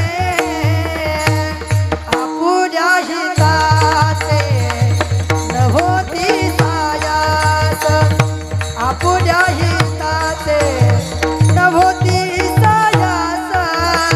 नाही तरी काही बरे नव्हे, नाही तरी काही बरे नव्हे. आपुल्या हिताचे न होती सायास, आपुल्या हिताचे न होती सायास.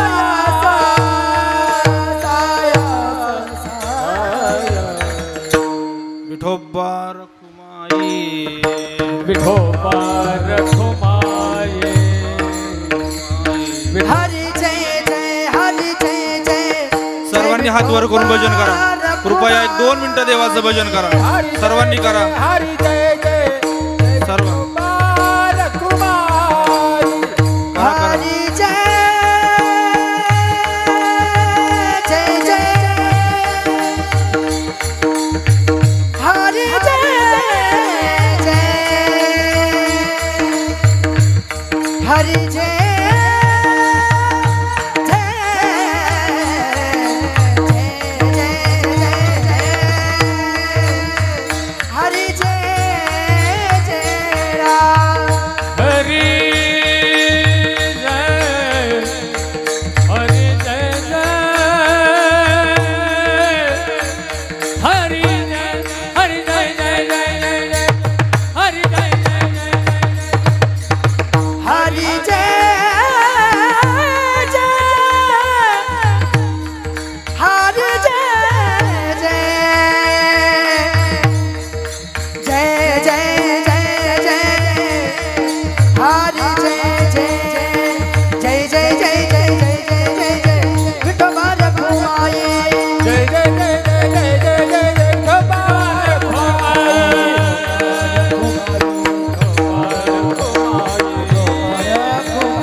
भगवान बाबा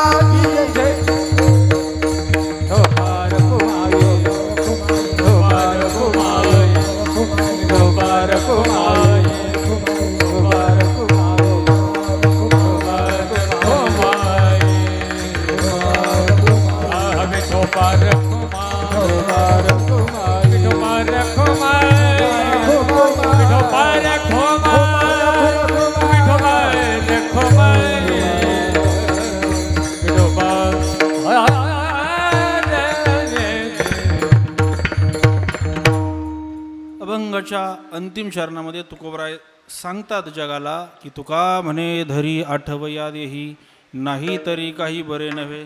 इतकं प्रेमानं सांगितल्याच्या नंतर शेवटी तुकोबराय अत्यंत निर्वाणीचा इशारा देतात की बाबांनो तुम्ही आठवण ठेवा, रिमेंबर, पुन्हा तुमच्या आयुष्यामध्ये ही संधी येणार नाही. आणि जर तुम्ही तुमच्या आयुष्यातली ही संधी गमावली तर पुन्हा तुमच्या आयुष्यातील हे दुःख दूर करण्याची संधी तुम्हाला कधीही मिळणार नाही. काय नाही ना, थांबा ना थोडंसं, थांबा थांबा शरद राव थांबा. हां थोडं बसा इथे बसा. 5 मिनिट अगदी अगदी अगदी वेळेत सोडतो, एक 5च मिनिटामध्ये सोडतो, 5 मिनिटामध्ये. फक्त आता शेवटचं चरण राहिले. तुकोबराय अत्यंत निर्वाणीचा इशारा देतात की बाबांनो तुम्ही इथं येऊन जर तुमच्या आयुष्यातलं दुःख दैन्य घालवण्याचा प्रयत्न केला नाही तर मग मात्र तुमचं काही खरं नाही. या चरणाचा एक 2-4 मिनिटात अर्थ शोधूया आणि सेवेला पूर्ण विराम देऊया. विठ्ठल विठ्ठल.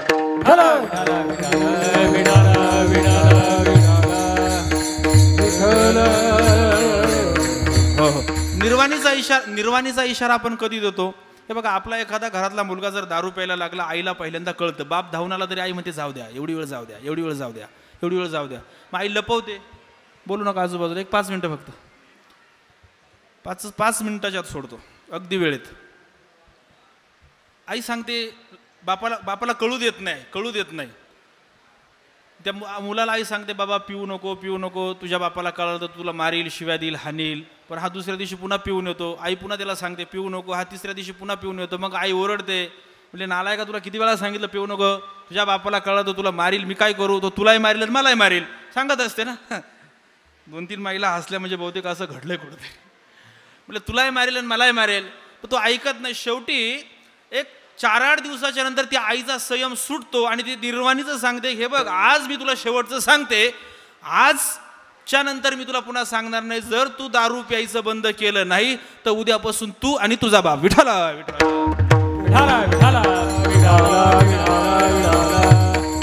तसं तुकोबराय निर्वाणीचा इशारा देतात की बाबांनो तुम्ही इथं आलात ना, इथंच आठवण ठेवा. याच जन्मामध्ये पुन्हा चान्स नाही ना, पुन्हा आहे का? निवडणुकीला एखादा उमेदवार एकदा पडला तर त्याला किती वेळ निवडणूक लढवता येतं? 10वीला एखादा नापास झाला तर त्याला पुन्हा किती वेळा रिपीटरमध्ये बसता येतं? चान्स आहे ना. 9:30ची नांदूर संगमनेर सुटली तर पुन्हा 1 तासाने अर्ध्या तासाने लगेच गाडी आहे ना. चान्स आहे. पण इथं कुठं चान्स आहे? इथं चान्स आहे का? एकदा गेला का गेला, पुन्हा नाही. प्रभू रामचंद्राच्या धनुष्यातला बाण आहे, पुन्हा वापस येणे नाही. त्यामुळं इथंच विचार करा आणि इथलं आमचं आयुष्य वाया जाणार नाही याच्याकरता आमचा प्रत्येक प्रयत्न असला पाहिजे. चांगलं पेरा, चांगलं उगवेल, चांगलं कर्म करा, चांगल्या कर्माचा परिणाम चांगला होतो. आपण देवाला माना नका मानू हा आपला वैयक्तिक विचाराचा परिणाम असेल, पण एका गोष्टीवरती मात्र तुम्हाला सगळ्यांना एकमत व्हावं लागेल, आपण जे जे पेरतो ते तेच उगवणार आहे. आपण जर विषाची झाडं लावली ना तर त्याला तुळशीची पानं नाही येऊ शकत. ज्ञानोबराय बोलतात, आगा क्षेत्री जे पेरिजे ते वाचून आनन उपजे आणि पाहिजे काय आणि पाहिजे ते देखिजे दर्पणाधारे. म्हणजे तुम्ही जे पेराल तेच उगवणार. आरशात तुम्ही जसं रूप घेऊन जाल तसंच रूप तुम्हाला दिसेल. तुम्ही तुमच्या जीवनामध्ये जे जे कर्म कराल तेच कर्म तुमच्या वाट्याला फळ म्हणून येईल. देवाच्या बापाच्या वाट्याला आलेलं कर्म चुकलं नाही, लोक म्हणतात त्याला काय होतं, त्याला खूप काय होतंय, खूप काय होतं. गमत पहा, नुसता पाप करणाराच पापी असतो असं नाही बरं, पापाला अनुमोदन देणारा सुद्धा पापी असतो. आपल्या गावामध्ये एखादा असा भोळा गरीब माणूस असतो, भोळा असतो, मग त्याची कुणी चेष्टा करतं. मग आपल्याला अचानक एखाद्या वेळेस बसता बसता आपण म्हणतो, मार त्याला दगड मार, खडा मार, खडा मार, खडा मार. ते खडा मारणं पाप आहे. ज्यांनी खडा मारला ते पाप आहे, पण ज्यांनी खडा मारला सांगितलं तेही पापच आहे, तेही पापच आहे. म्हणजे हे फक्त तुकोबरायांचं प्रमाणच नाही. म्हणजे काय प्रमाण तुकोबरायांचं असं आहे, केले पाप जेने दिले अनुमोदन, दोघांशी पतन सारीखेची. दोघांनाही पतन सारखंच आहे. आणि पोलिसांना विचारून पहा, गुन्हेगार आणि गुन्ह्याला मदत करणारा सहकारी दोघांनाही सह आरोपी केलं जातं. विठ्ठल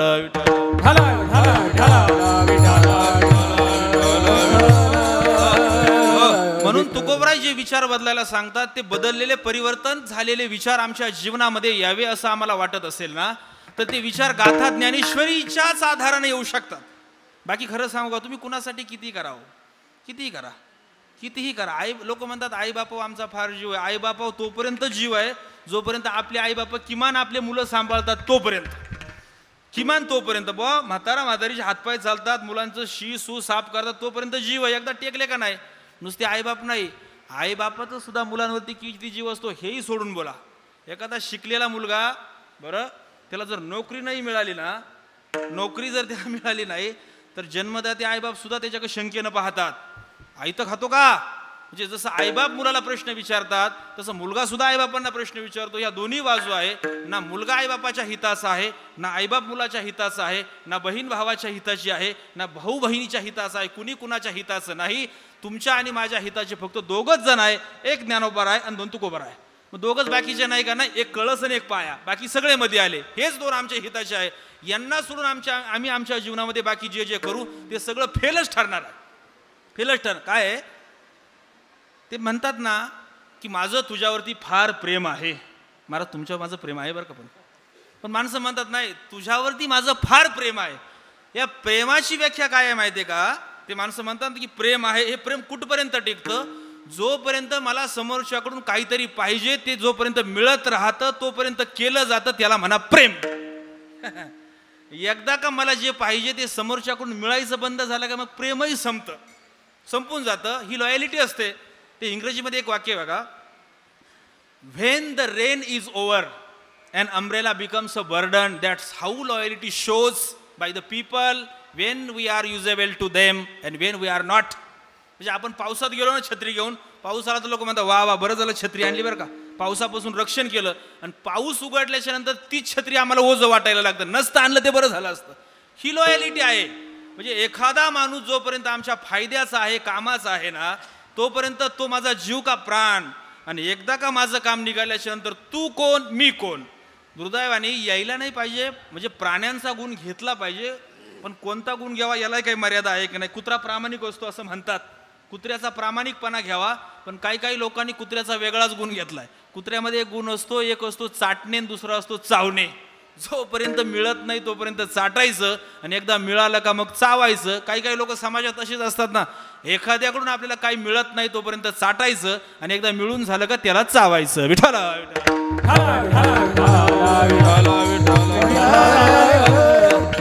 हे चावणारे लोक फक्त सामान्यांना चावतात असं नाही. हे चावणारे लोक संतांना सुद्धा चावायचं धाडस करतात. लक्षात ठेवा, संतांचं नाव घेतल्याच्या नंतर ज्यांना संताप येतो त्यांच्या जीवनातला ताप कधी जाऊ शकत नाही, कधी जाणार नाही.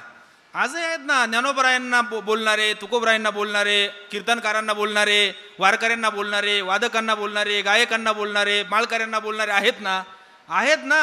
हे कोण आहेत माहिती आहे का.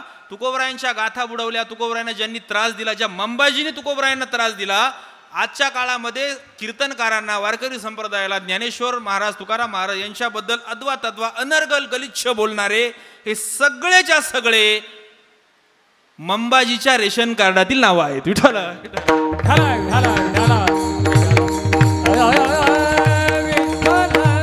आता पुढे एक सांगतो शेवटचं 2 मिनिटांमध्ये की इथं येऊन आपल्याला माणसाचा जन्म मिळालाय तो धन्य करायचं हे खरंच आहे. पण एक सांगू का, ज्ञानोबरायने अजून एक सांगून ठेवले, जयाच्या ऐक धड नाही तयासी परत्र पुससी काही. ऐक सुद्धा धड असलं पाहिजे. ऐक काय आहे, आपला जो समाज आहे ना, आपला समाज म्हणजे सगळाच समाज आपल्या आजूबाजूला वावरणारा हा समाज एका वेगळ्या संक्रमणातून सध्या जातो आहे. दुर्दैवाने आपण सावध राहिलं पाहिजे, अवध राहिलं पाहिजे. आमच्या परंपरेची शिकवण काय आहे माहिती का, यारे यारे, हां यारे ही शिकवण आहे. म्हणजे आता आमच्याकडं पहिल्यांदा काय होतं, नांदूरचा एक माणूस असायचा आणि निमोनचा एक माणूस असायचा, किंवा नांदूरचा एक माणूस असायचा, नारायणगावचा एक माणूस असायचा, आणि दोघांची आळे फाट्यावर भेट व्हायची. आणि तो काय म्हणायचे, मग काय नाव तुमचं, बरं बरं, मग तुमचं काय नाव, बरं बरं, मग काय तुमच्याकडे नांदूरला, ते म्हणायचे असं असं, मग तुमच्याकडे काय नारायणगावला, मग ते म्हणायचे असं असं आहे. मग दोघांचं नातं जोडलं जायचं आणि मरेपर्यंत नातं राहायचं. आता पहिल्यांदा म्हणतात, काय आडनाव काय तुमचं, नाही आडनाव काय तुमचं, आडनाव कशाला, नाव विचार नाही, आडनावातून तुमची जात कळाली पाहिजे. आणि तुमची माझी जात जुळत असेल तर आपण पुढे जाऊ. जर तुमची माझी जात जुळली नाही तर आपण पुढे जाऊ शकत नाही. दुर्दैवाने ह्या वाईट संक्रमणातून आपण जात आहोत. आपल्यातला माणूस शाबूत राहू द्या, बाकी कुणाला काय करायचंय, कुणाला काय करायचं सोडून द्या, पण जात पात प्रांत याच्या पलीकडे जाऊन आपण विचार केला पाहिजे. तुम्हाला सांगू का, आपण ऐकतो ना, म्हणजे काही लोक आहे ना, अमक्या जातीच्या माणसाचं हॉटेल आहे म्हणून तिथे जेवायला जात नाही, आणि तमक्या जातीच्या माणसाचं किराणा आहे म्हणून किराणा भरायला जात नाही. एक नंबरची नाटकबाज माणसं आहे महाराज. काय, अमक्या जातीच्या माणसाचं हॉटेल आहे म्हणून तुम्ही जेवायला जात नाही, तमक्या जातीच्या माणसाचा किराणा आहे म्हणून तुम्ही जात नाही ना, म्हणजे जातीच्याच माणसाच्या दुकानात आणि हॉटेलात आम्ही जाऊ. या लोकांना माझं खुलं चॅलेंज आहे की तुमच्या घरातला एखादा माणूस मरायला लागलाय, आता मरणार आहे, तो तुम्ही डॉक्टरकडे न्या, आणि ज्या डॉक्टरकडे ट्रीटमेंटला नेलाय तो डॉक्टर फक्त तुमच्या जातीच्या नसावा, तुम्ही त्याला मागं आणून दाखवा. आणतील हे नाही आणणार. माणूस साखर साबुदाण्याची उत्पत्ती कुठं लावता, काय लावताय, चहाची, नाही चहा प्यायचा, नाही प्यायचा, नाही साखर घ्यायचं, नका घेऊ. माणूस मरायला लागला आम्ही जात पाहू का, नाही पाहणार. त्यावेळेस आम्ही उपचारच पाहतो. ज्ञानोबराय, तुकोबराय, शिवाजी महाराज, नाथबाबा, नामदेवराय यांनी घडवलेला हा महाराष्ट्र. दुर्दैवाने या महाराष्ट्र एका वेगळ्या संक्रमणातून जात आहोत. आपण आपल्या सत्याची बाजू टाकायची नाही, सोडायची नाही. कुणाला काय विष पेरायचं पेरू. मी तुम्हाला सांगतो, वाईट काळ, वाईट माणसं, वाईट समूह, वाईट संघटना, वाईट विचार येतात. पण ते दिवाळीमध्ये जसं झाडं उगवतात ना, थोड्या काळासाठी राहतं. शकुनी होता का नाही, शकुनीनं कौरव आणि पांडवांचा पुरा खोटा उपटला आधी, पण नंतर शकुनी इतका वाईट मेला, नुसता वाईट नाही मेला, शकुनीची सोबत करणारे 100 कौरव सुद्धा मेले. वाईटाची संगत करणारे. तुम्ही महाभारतामध्ये कर्ण नावाचं एक चरित्र आहे. कर्ण शूर आहे, वीर आहे, बुद्धिमान आहे, चतुर आहे, बहादूर आहे, उदार आहे, सगळं आहे, पण तरी देखील कर्ण मेला. म्हणजे महाराज याच्यात काय नवले, कर्ण मेला, तुम्हालाही मरायचं, हो मलाही मरायचं, पण अजून 5-50 वर्ष नाही, घाबरू नका. कर्ण सुद्धा मेला, आपल्याला सुद्धा मरायचं, याच्यात नवल नाही. पण कर्ण बदनाम होऊन मेला. एका पतिव्रता स्त्रीला कर्ण म्हणाला, 5 नवऱ्याची बायको आणि वेश्येमध्ये फरक काय, चुकीच्या माणसाच्या संगतीचा परिणाम. औदार्याच्या बाबतीमध्ये कर्ण सोडून जगात कोणतंही उदाहरण सापडत नाही, तरी देखील चुकीच्या संगतीचा परिणाम म्हणून कर्ण मेला. विठ्ठल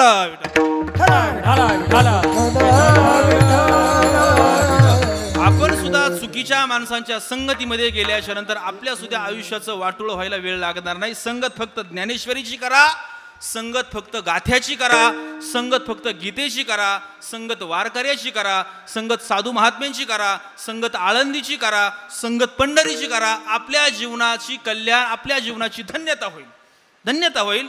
आणि म्हणून आज या तुकोबरायांच्या अभंगातून जो तुकोबरायांनी आम्हाला जो मार्ग सांगितलाय, बुद्धी बदला, बुद्धी पलटा, विचार बदला, तो हाच विचार बदला. सत्तेचा अहंकार सोडा, पदाचा अहंकार सोडा, पैशाचा अहंकार सोडा, जातीचा अहंकार सोडा, सगळ्या अहंकारातून मुक्त व्हा, बाजूला व्हा. समोरच्या माणसाकडे फक्त माणूस म्हणून पहा. कोणत्या जातीचा आहे, कोणत्या धर्माचा आहे गरज नाही, कोणत्या प्रांतातला आहे गरज नाही. गरीब आहे का श्रीमंत गरज नाही, पैशावाला आहे का नाही गरज नाही, तो माणूस आहे मी माणूस आहे. आपल्या नांदूरमध्ये पहिल्यांदा इकडे सबस्टेशनच्या बाजूला ते स्वाध्यायाचे वर्ग भरायचे, स्वाध्यायाचे पांडुरंग शास्त्री आठवलेंचे. त्या वर्गांमध्ये मी गेलेलो आहे. पांडुरंग शास्त्री आठवले नव्हते येत, त्यांचे काही माणसं यायची, तिथं एक वाक्य बोललं जायचं. बरं, ते वाक्य असं होतं, other is not other, he is my divine brother.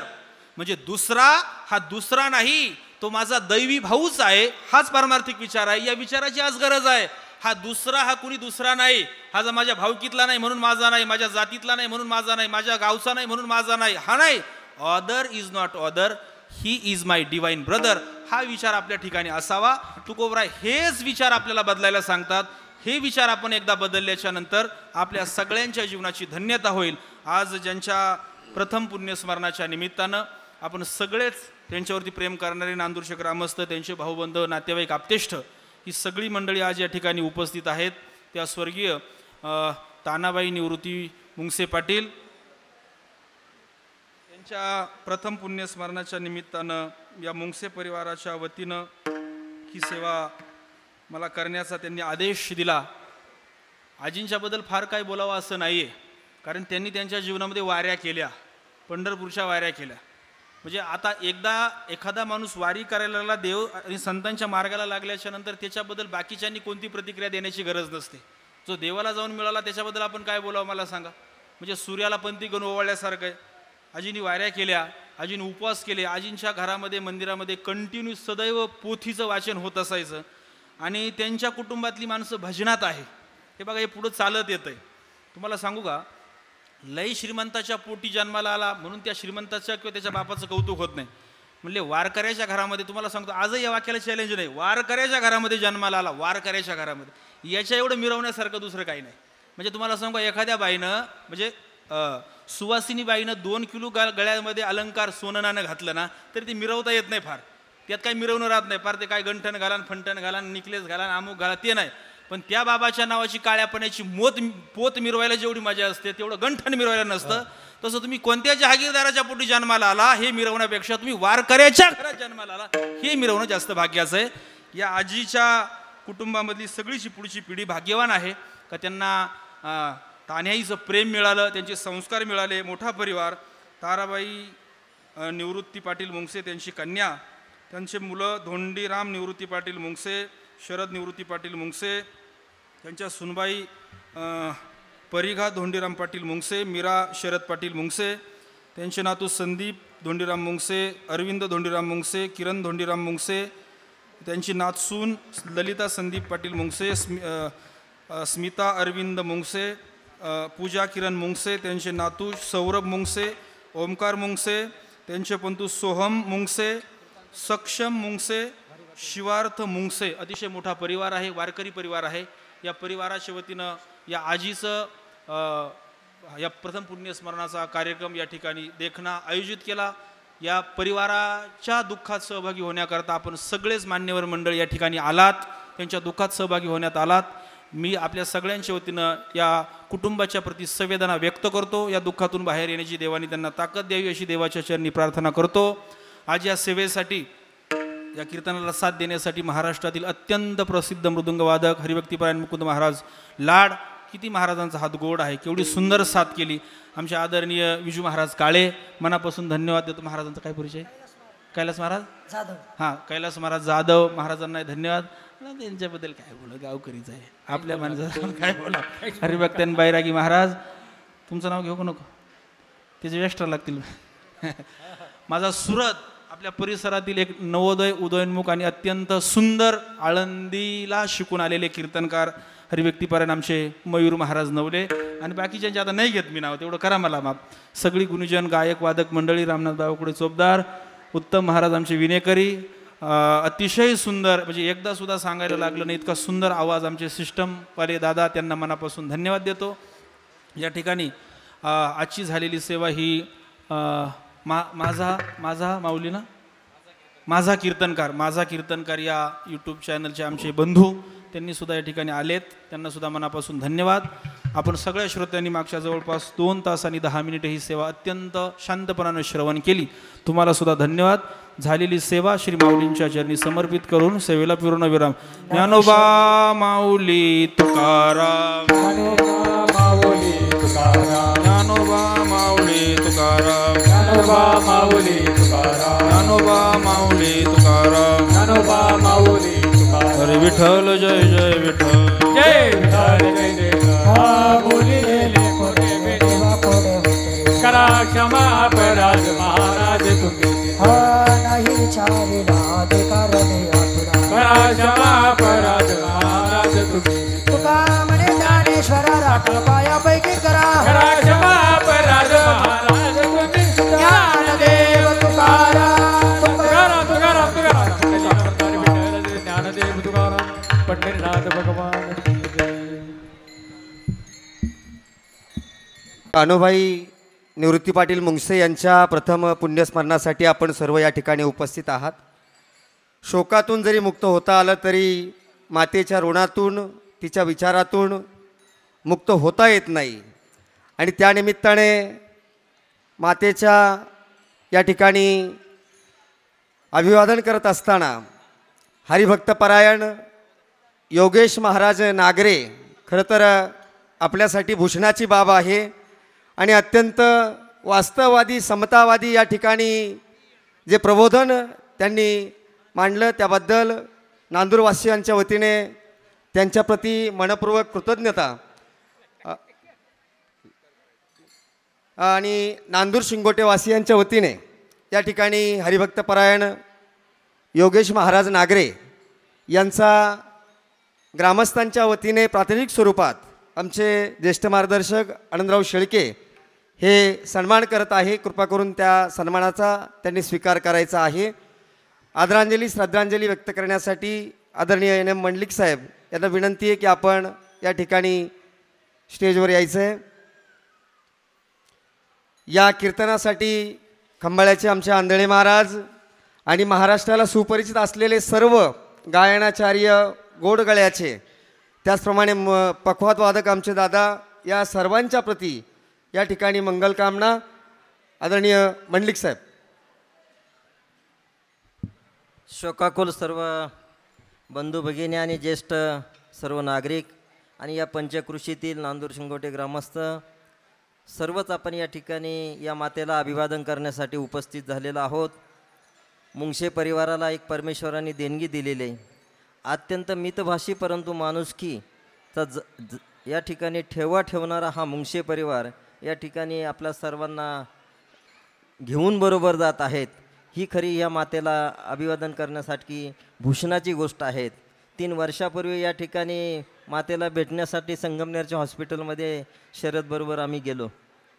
त्यानंतरची आठवण या ठिकाणी पुन्हा आज जागी होत आहेत. शरदने ज्या ठिकाणी या मातेला सेवा दिलीत त्या ठिकाणी भेटण्याचा योग आमच्या परिवाराला आलात. मी आपल्या सर्वांच्या वतीनं मंडलिक परिवाराच्या वतीनं आणि आपल्या पंचकृषीतील सर्व दूध उत्पादकांच्या वतीनं या मातेला अभिवादन करतो आणि माझे 2 शब्द संपवतो. यानंतर आदरणीय आनंदरावजी शेळके.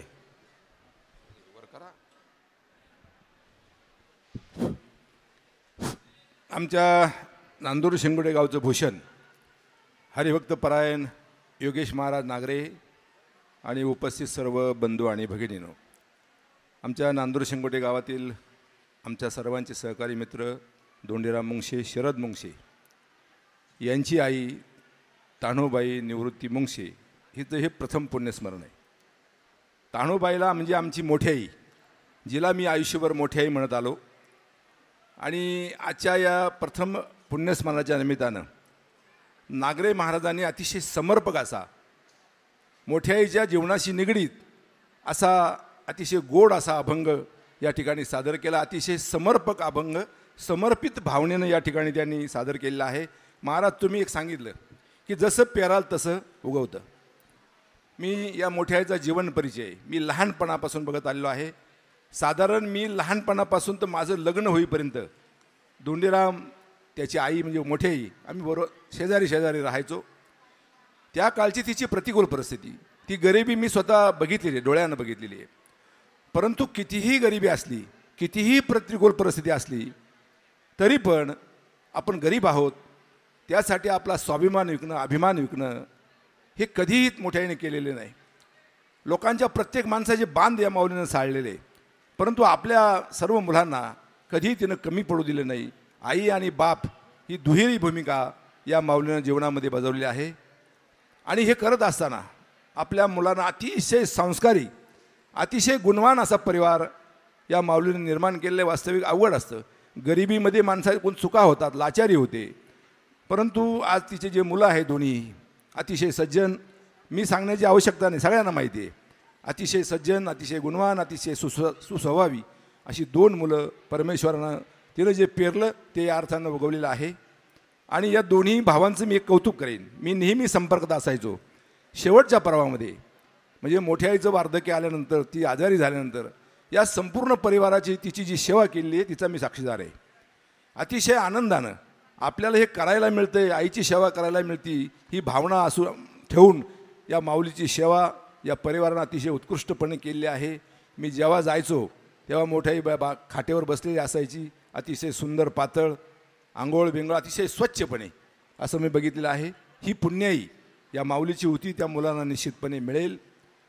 परंतु आयुष्यामध्ये अतिशय खंबीरपणे साथ देणारी माऊली गेली आहे. हे म्हातारे माणसं जे घरामध्ये असतात महाराज, ते निकामी का असे ना, म्हणजे त्यांच्याकडून काही आपल्याला उत्पन्न नसतं, पण ते घरामध्ये असणं आवश्यक आहे. यावर कुसुमाग्रजांची एक कविता आहे की मोडून पडला संसार सारा, मोडला नाही कणा, पाठीवरती हात ठेवणी तुम्ही फक्त लढ म्हणा. हे म्हातारे जे माणसं असतात ते तुम्हाला लढायची हिंमत देत असतात, जीवनाचा सामोरा करायची ताकद देत असतात. अशी ही आई या परिवाराची गेलेली आहे. या परिवाराला मोठं दुःख झालेलं आहे, कारण इतकी गोड आई, अशी मोठ्या आईसारखी आई प्रत्येकाला मिळावी, कारण मी तिचं सगळं बघितलेलं आहे. अशी आई गेल्याचं दुःख या परिवाराला झालं आहे. मला स्वतःला हे दुःख आहे, ती मला आईसारखी होती, आणि हे दुःख सावरण्याची शक्ती या परिवाराला मिळावी. दुसरा एक उल्लेख केला पाहिजे की ताराबाई यांची बहीण, धोंडीरामची बहीण आयुष्यभर त्यांच्याजवळ आहे. या परिवारानं अतिशय सन्मानाने तिला सांभाळलेला आहे. इथून पुढे ती परंपरा त्यांनी ठेवावी. आपणा सर्वांच्या वतीनं मी मोठ्या आईच्या या पवित्र स्मृतीला मनापासून अभिवादन करतो. आणि महाराज, तुमच्याबद्दल 2 शब्द बोललं पाहिजे, अभिमान वाटावा असं किंकोड चिंतन तुम्ही केलेलं आहे. योगेश महाराज काय त्यांचं परंपरा काय वारकरी संप्रदायाची नाही, परंतु आवड असली की सवड होते. त्यांनी स्वतःच्या कष्टानं, स्वतःच्या अभ्यासातून ही आतापर्यंत तुम्ही आलात. अतिशय अभ्यास तुमचा झालेला आहे. इथून पुढे तुमचा भविष्यकाळ निश्चित उज्ज्वल राहील अशी रेणुका मातेला प्रार्थना करतो. सर्वांच्या वतीनं अभिवादन करून थांबतो. धन्यवाद. उपस्थितांना सर्वांना विनंती आहे, मातोश्रीच्या